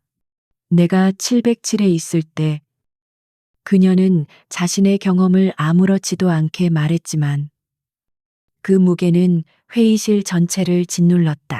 그녀의 지적은 단순히 서류상의 감찰관이 아니라 실제 피비린내 나는 현장을 겪어본 전문가의 통찰력이었다. 작전처장 중령이 당황하며 부하에게 소리쳤다. 당장 2023년 도면 확인해. 잠시 후 부관이 땀을 뻘뻘 흘리며 보고했다. 처장님 맞습니다. 이유진 대위님. 아니, 팀장님 말씀대로 B 지점에 기록되지 않은 공간이 존재합니다. 이유진은 그 말을 듣고도 표정 변화 없이 그저 수첩에 무언가를 기록할 뿐이었다. 계속해라. 문중이. 그리고 작전처는 B 지점을 포함한 모든 시나리오를 원점에서 재검토하도록. 당신들의 작전은 이미 시작부터 구멍이 뚫려 있었다. 그녀의 한마디에 수도방위 사령부의 최고 엘리트들이 모인 작전회의는 그녀가 던지는 날카로운 질문과 지적에 따라 완전히 새로운 판으로 재편되기 시작했다. 그림자는 이제 작전의 구멍까지 꿰뚫어 보고 있었다. B3 작전회의실의 문이 닫히고 발기운 소령이라는 존재가 그들의 세계에서 완전히 소멸된 지 몇 시간 후 장면은 수도방위 사령부의 지하 벙커에서 불빛 하나 새어들지 않는 또 다른 지하 공간으로 이동한다. 국방부 직할 중앙수사단 제3호 조사실. 이곳은 수도방위 사령부의 헌병대 따위와는 차원이 다른 오직 군 내부의 거악, 주억과 핵심 범죄만을 다루는 군검찰의 수술실과도 같은 곳이었다. 방은 온통 차가운 아이보리색으로 칠해져 있었고 창문 하나 없이 오직 이중으로 마감된 강철문만이 외부와의 유일한 연결 통로였다.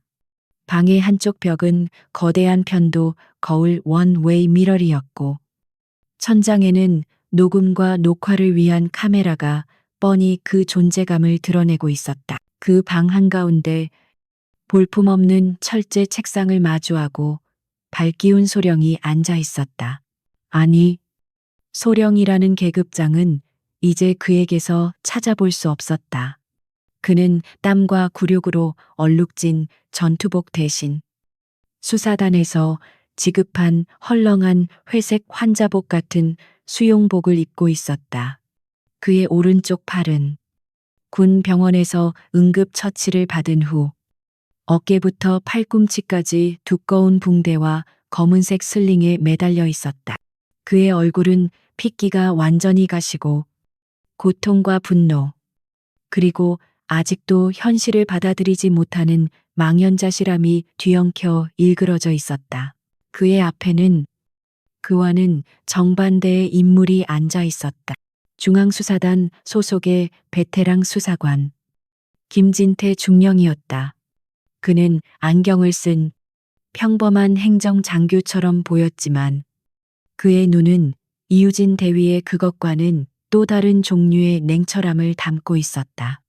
그는 서류 더미를 뒤적일 뿐 박소령에게는 눈길 한 번 주지 않았다. 젠장. 박소령은 낮은 목소리로 욕설을 중얼거렸다. 어깨에서 전해오는 욱신거리는 통증보다 이 상황 자체가 주는 굴욕감이 그를 더 미치게 만들었다. 내가 누군지 알고 감히 나한테. 발기운 소령.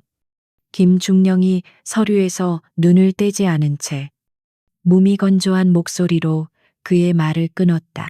지금부터 본 조사의 녹음 및 녹화를 시작합니다. 변호인을 선임할 권리가 있으나 이미 본인이 거부했음을 확인합니다.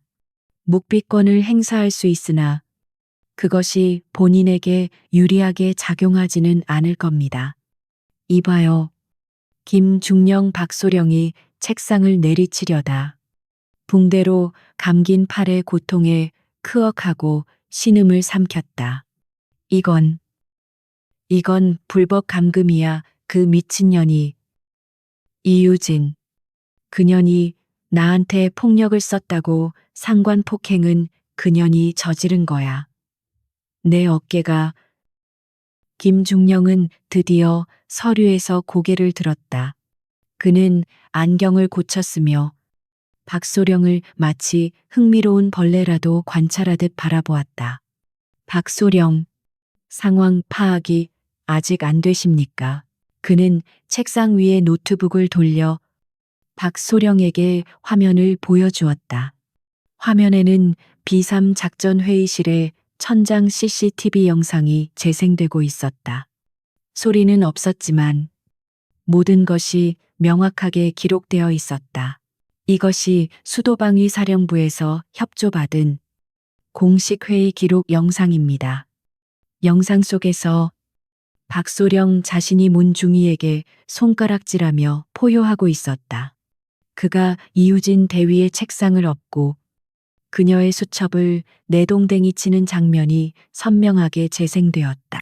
그리고 그가 이성을 잃고 이유진 대위에게 죽여버리겠다고 달려드는 장면이 느린 화면으로 재생되었다. 그리고 이것이 김중령은 다른 파일을 열었다. 이유진 대위가 제출한 감찰 기록 녹음 파일입니다.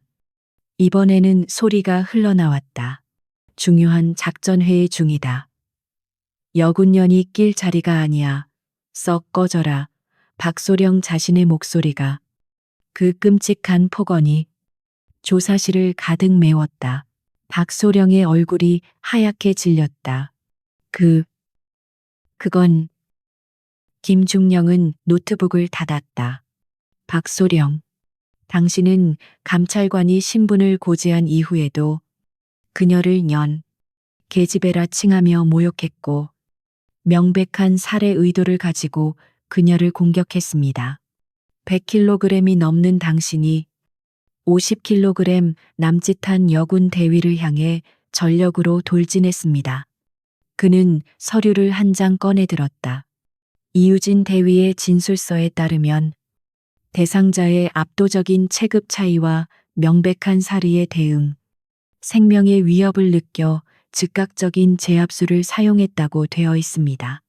법무실의 1차 검토 결과 이는 정당방위의 범주를 아득히 넘어선 현행범 체포 과정에서 발생한 지극히 합리적이고 전문적인 공무 수행으로 판단되었습니다. 거짓말 전부 짜고 치는 고스톱이야. 박소령이 절규했다. 그렇습니까?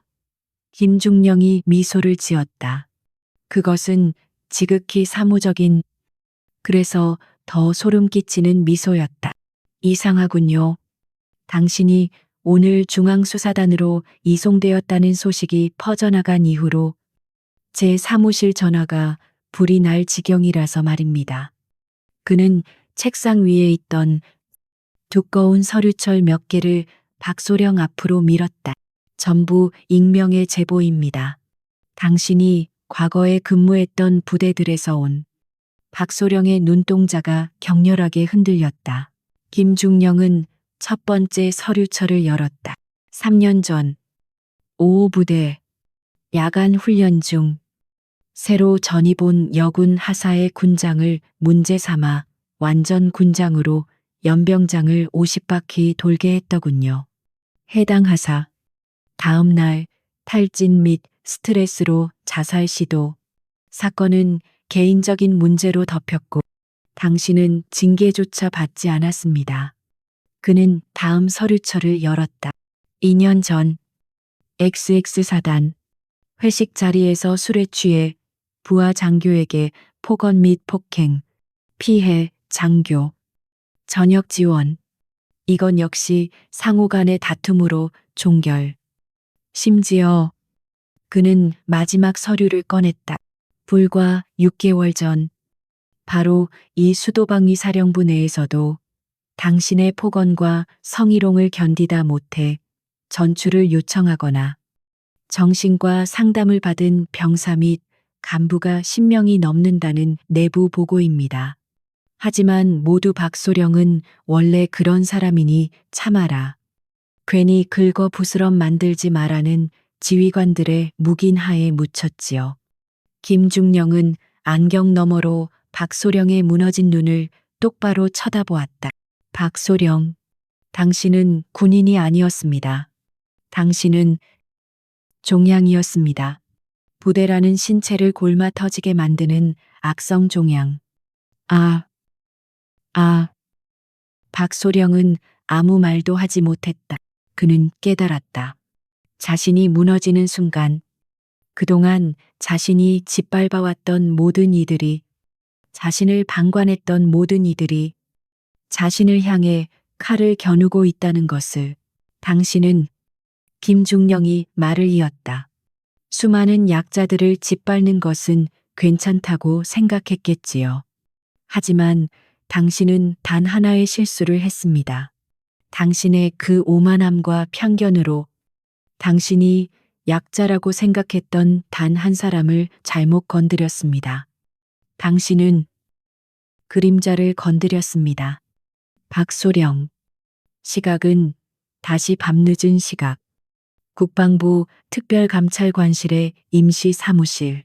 이유진 대위는 샤워를 마친 듯 깔끔한 반팔 전투복 차림으로 자신의 노트북 앞에 앉아 있었다. 그녀는 기계처럼 흔들림 없는 손가락으로 타자기를 두드리고 있었다.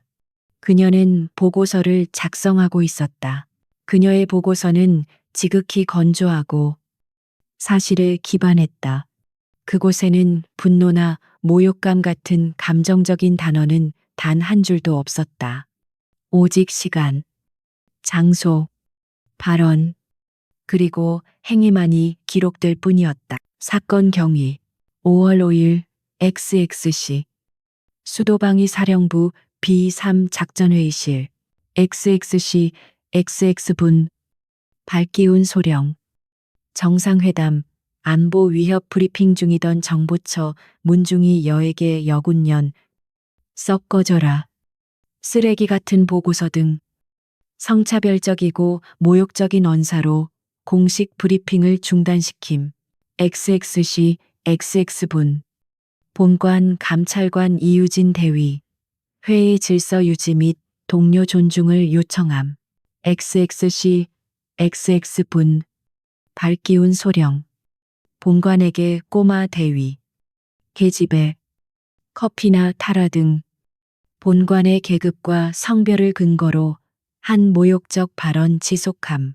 XX시 XX분 본관 국방부 특별감찰관 신분 고지 및 직무 수행 중임을 통보. 경고 조치함. XX시 XX분 박기훈 소령 이에 불응하며 죽여버리겠다는 살해 협박과 함께 본관을 향해 돌진. 신체적 위해를 가하려 시도함. 조치사항 본관 군형법 제48조 상관 폭행 현행범으로 간주 즉각적인 제압술 CQC를 사용하여 대상자 박소령을 무력화함. 제압 소요 시간 약 2초. 제압 과정에서 대상자 우측 어깨 관절 탈골 발생. 추가 저항 방지 및 위협 제거 목적. XX시 XX분 국방부 중앙수사단에 연락. 현행범 체포조 출동 요청 및 신병 인계 완료. 후속 조치 권고.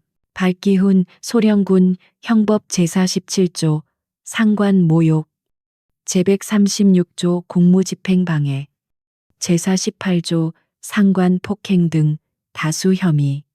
불관용 원칙에 따른 최고 수위 징계 파면 및 형사 기소 요청. 최대령회의 주재자 부하 장교의 심각한 범죄 행위 성차별, 모욕, 하극상을 목격하고도 이를 제재하지 못하고 방관, 지휘관으로서의 지휘권 포기 및 직무유기에 해당, 엄중 문책 보직 해임 및 징계 요청, 기타 회의 참석 장교단 상급자의 부조리 및 범죄 행위에 대한 암묵적 동조 및 방관, 수도방위 사령부 전체의 심각한 군 기강, 해이 및 조직 문화, 오염 실태 확인, 사령관 주관하 전면적인 조직 문화, 쇄신 및 재교육 프로그램, 실시 명령, 요망, 이유진은 마지막 문장을 입력하고 마침표를 찍었다. 그녀의 보고서는 감정이 없었기에 더욱 치명적이었다. 그것은 한 개인의 분노가 아니었다. 그것은 국방부라는 거대 조직에 흔들림 없는 시스템이 내리는 공식적인 사형 선고였다. 그녀는 전송 버튼을 눌렀다. 보고서는 즉각 국방부 장관의 책상으로 직보되었다. 다시 중앙수사단 조사실. 김중령은 이유진 대위로부터 방금 전송된 따끈따끈한 공식 보고서의 사본을 밝기운 소령의 얼굴 앞에 던져주었다. 박소령은 떨리는 손으로 보고서를 읽어내려갔다. 자신의 죄목, 그리고 최 대령의 죄목, 암묵적 동조라는 단어에 이르러 그는 자신이 믿었던 수도방에 그 어떤 누구도 자신을 구해주러 오지 않을 것임을, 아니, 그들 역시 이 태풍에 함께 휩쓸려 가고 있음을 깨달았다. 이것은 한 개인의 일탈이 아니었다. 이유진 대위는 박기훈이라는 종양을 도려내는 김에 그 종양이 자라날 수 있도록 방치하고 영양분을 공급한 수도방위 사령부라는 조직 전체를 수술대에 올려버린 것이었다. 이건 학살이야. 박소령의 입에서 절망적인 탄식이 흘러나왔다. 김중령은 자리에서 일어섰다. 아니, 박소령, 이건 대청소다. 그리고 당신은 그 대청소의 명분을 제공했을 뿐이야. 김중령은 조사실을 나가며 문 밖의 헌병에게 지시했다. 피의자, 구속수감, 절차, 진행해. 철컹, 강철 문이 닫히고 박기훈 소령은 차갑고 하얀 조사실에 자신의 부러진 어깨보다 더 산산조각난 자신의 인생과 함께 홀로 남겨졌다. B3 작전회의실의 공기는 박기훈 소령이 끌려나가기 전과 후로 나뉘었다. 이전의 공기가 오만함과 무례함, 그리고 부조리에 대한 강요된 침묵으로 탁하게 오염되어 있었다면, 지금의 공기는 얼음장처럼 차갑고 날카로운 극도의 긴장감으로 가득 차 있었다. 그 누구도 감히 기침 소리 하나 내지 못했다. 이유진 대위는 자신의 구석자리로 돌아갔다. 그녀는 다시 낡은 수첩을 펼쳤고 펜을 쥐었다. 그것은 관찰자의 자세였지만 이 방에 있는 그 누구도 그녀를 단순한 관찰자라고 생각하지 않았다. 그녀는 이 회의실의 공기 그 자체였으며 모든 장교들의 척추를 꿰뚫어 보는 듯한 그림자였다. 문중이, 이유진이 다시 입을 열었다.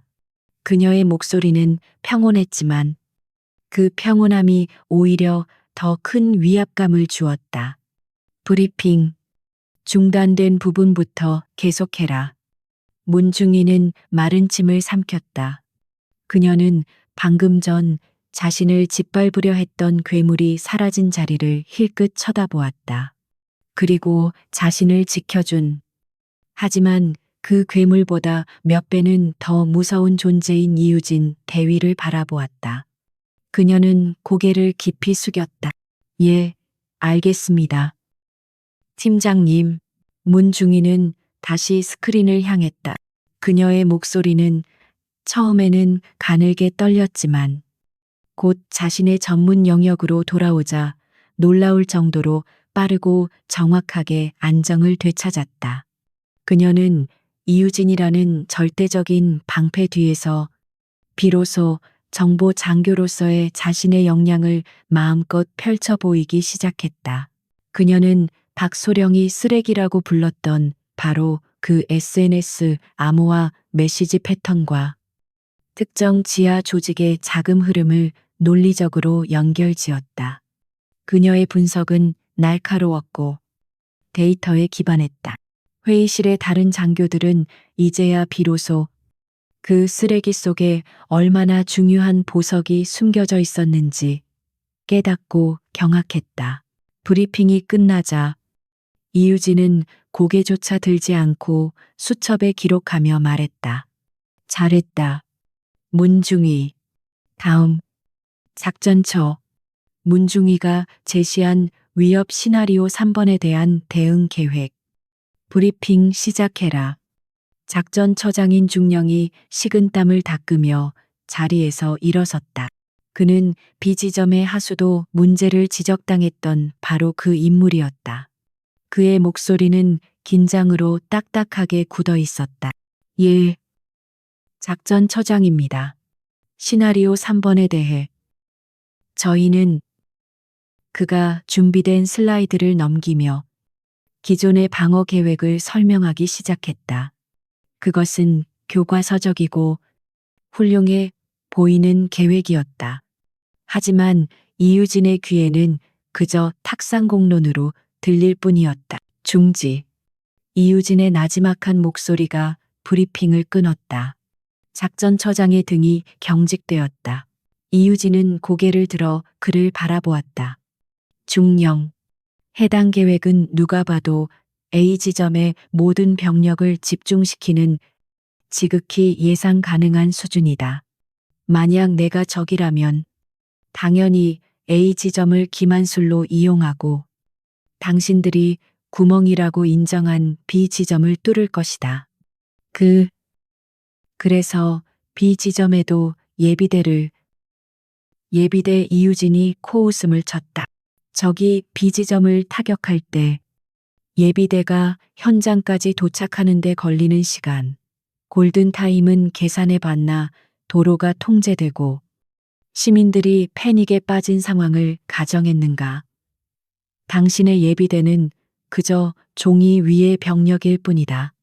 그녀는 자리에서 일어나 작전지도 앞으로 걸어나갔다. 그녀의 작은 체구가 거대한 지도 앞에 섰다. 그녀는 레이저 포인터 대신 자신의 펜 끝으로 지도의 한 지점을 찍었다. 내가 707에서 배운 첫 번째 원칙은 적은 언제나 가장 예상치 못한 곳에서 가장 최악의 방식으로 나타난다는 것이다. 그녀의 목소리는 이제 감찰관이 아니라 수많은 실전을 겪은 베테랑 지휘관의 그것이었다. 그녀는 펜으로 지도를 가로지르며 선을 그었다. 경호, 동선. 너무 길고 복잡하다. 적에게 너무 많은 타격 기회를 준다. 동선을 C 루트로 단순화하고 모든 매복 가능 지점 킬존을 사전에 통제해야 한다. B 지점 하수구 진입로 자체를 폭파시켜서라도 원천 봉쇄해라. 그게 작전이다. 하지만 팀장님, C1 루트는 작전처장이 반박하려 했다. 경호팀과의 협조가 어렵다고 아니면 너무 단순해서 작전처의 작품처럼 보이지 않는다고 이유진의 눈이 그를 꿰뚫었다. 작전은 화려한 그림을 그리는 것이 아니다. 임무를 완수하고 인원을 살리는 것이다.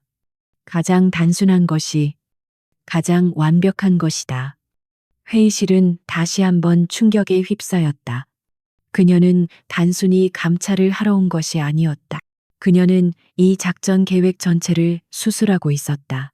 그녀의 지적은 너무나 날카롭고 실전적이었으며 반박할 수 없는 논리로 무장해 있었다. 이유진은 다시 문중희를 바라보았다. 문중희. 적의 예상 저격 지점. 고층 빌딩 6개소로 특정했나? 예. 그렇습니다. 틀렸다. 이유진이 단호하게 말했다. 7번 지점을 추가해라.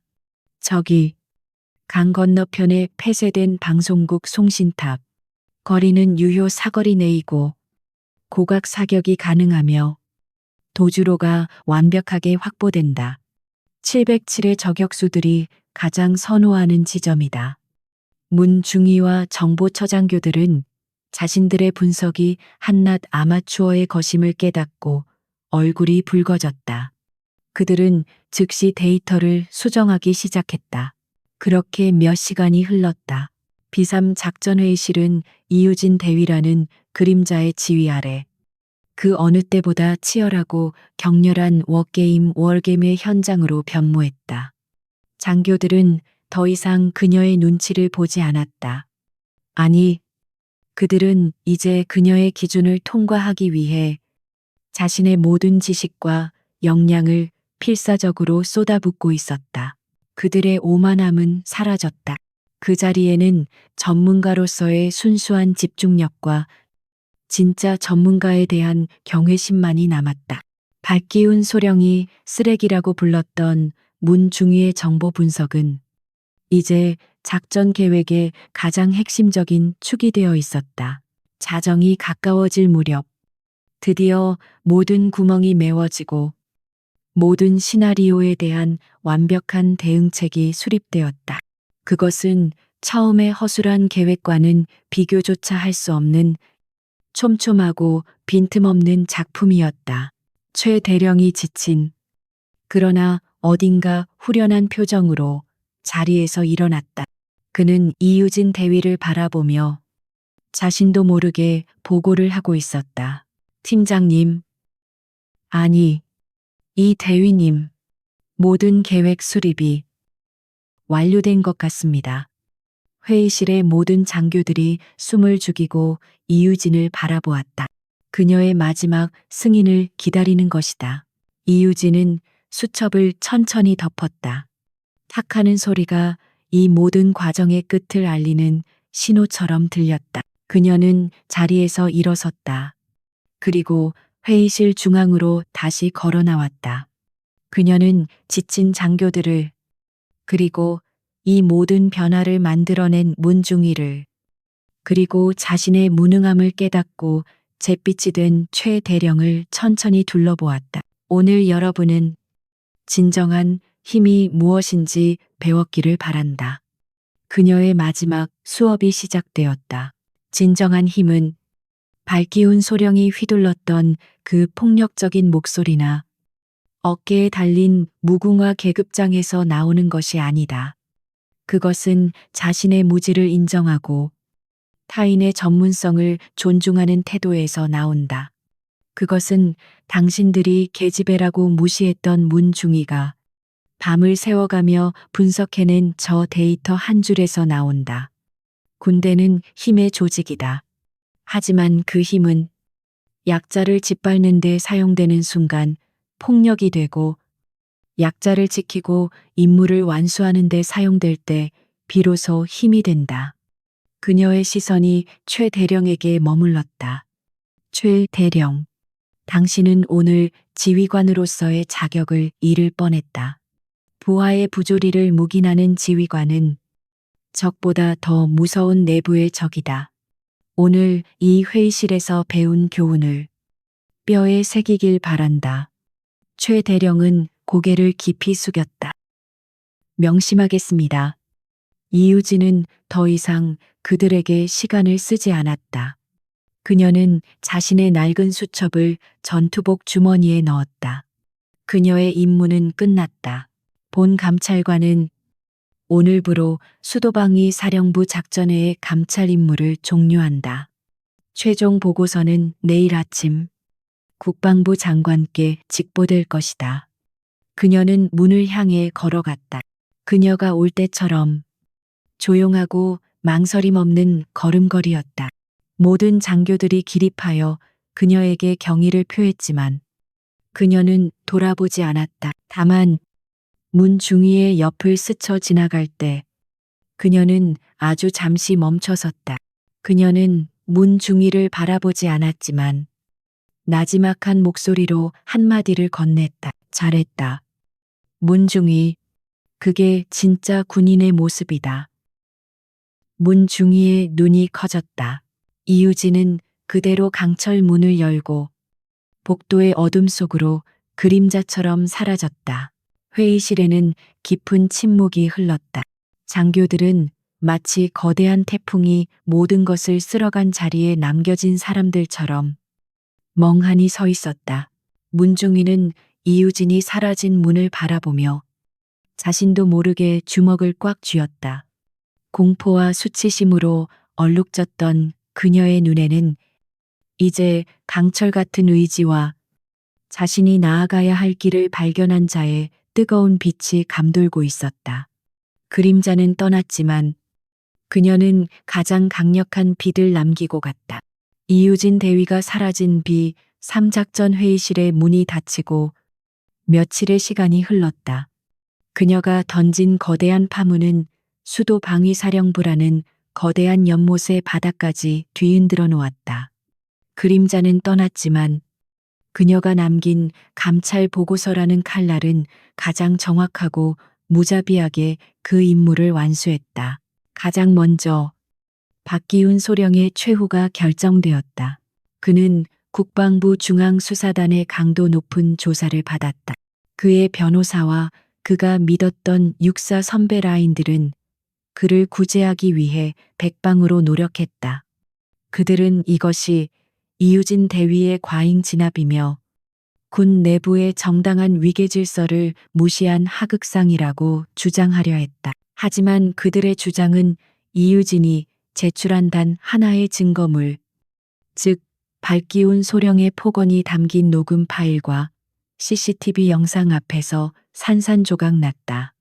게다가 그가 체포되었다는 소식이 전해지자 그동안 그의 폭력 아래 숨죽여 지내던 수많은 피해자가 익명의 탄원서와 증거 자료를 중앙수사단에 제출하기 시작했다.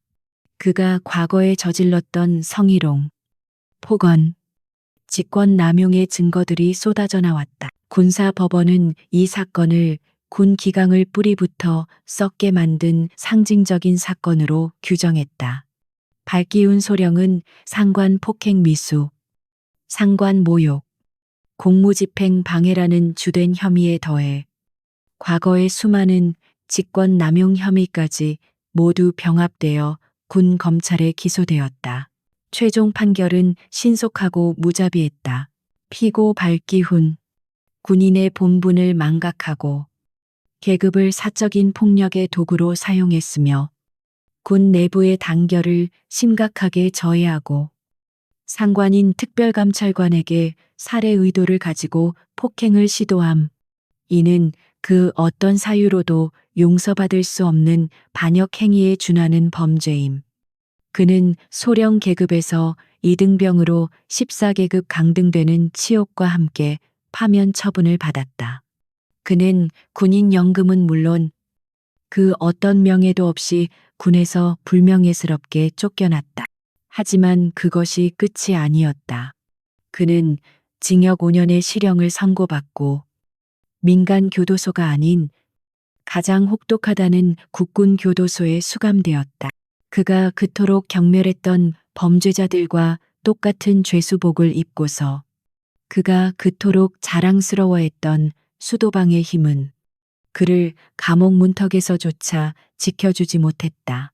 두 번째로 회의를 방관했던 지휘관들의 운명이 결정되었다. 최 대령, 그는 이유진의 보고서에 적힌 대로 지휘관으로서의 직무유기 및 부조리 방관의 책임을 물어 즉각 보직 해임되었다. 그는 대령이라는 계급은 유지했지만 사실상의 모든 지휘권을 박탈당하고 국방부 소속의 한직 군사역사연구소의 자료 편찬 위원이라는 사실상의 유배를 떠나게 되었다. 그는 매일같이 낡은 서류더미 속에서 자신이 왜 그때 박기훈의 입을 막지 못했는지 평생토록 후회하게 될 터였다. 또한 그날 비삼 회의실에서 박기훈의 폭언에 암묵적으로 동조하거나 방관했던 모든 장교는 특별 정신교육 및 지휘 역량 재평가라는 명목하에 혹독한 재교육을 받아야 했다. 수도방위 사령부 전체는 국방부 장관의 특별 지시에 따라 전면적인 조직 문화 쇄신 프로그램에 돌입했다. 이유진이라는 한 명의 칼날이 썩어 문드러진 조직 전체를 수술대에 올린 것이다. 그리고 마지막으로 빛을 본 사람이 있었다. 문중희.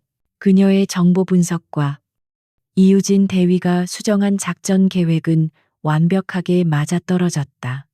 정상회담 기간 중 실제로 이유진이 지목했던 B 지점과 7번 송신탑 인근에서 의심스러운 움직임이 포착되었다.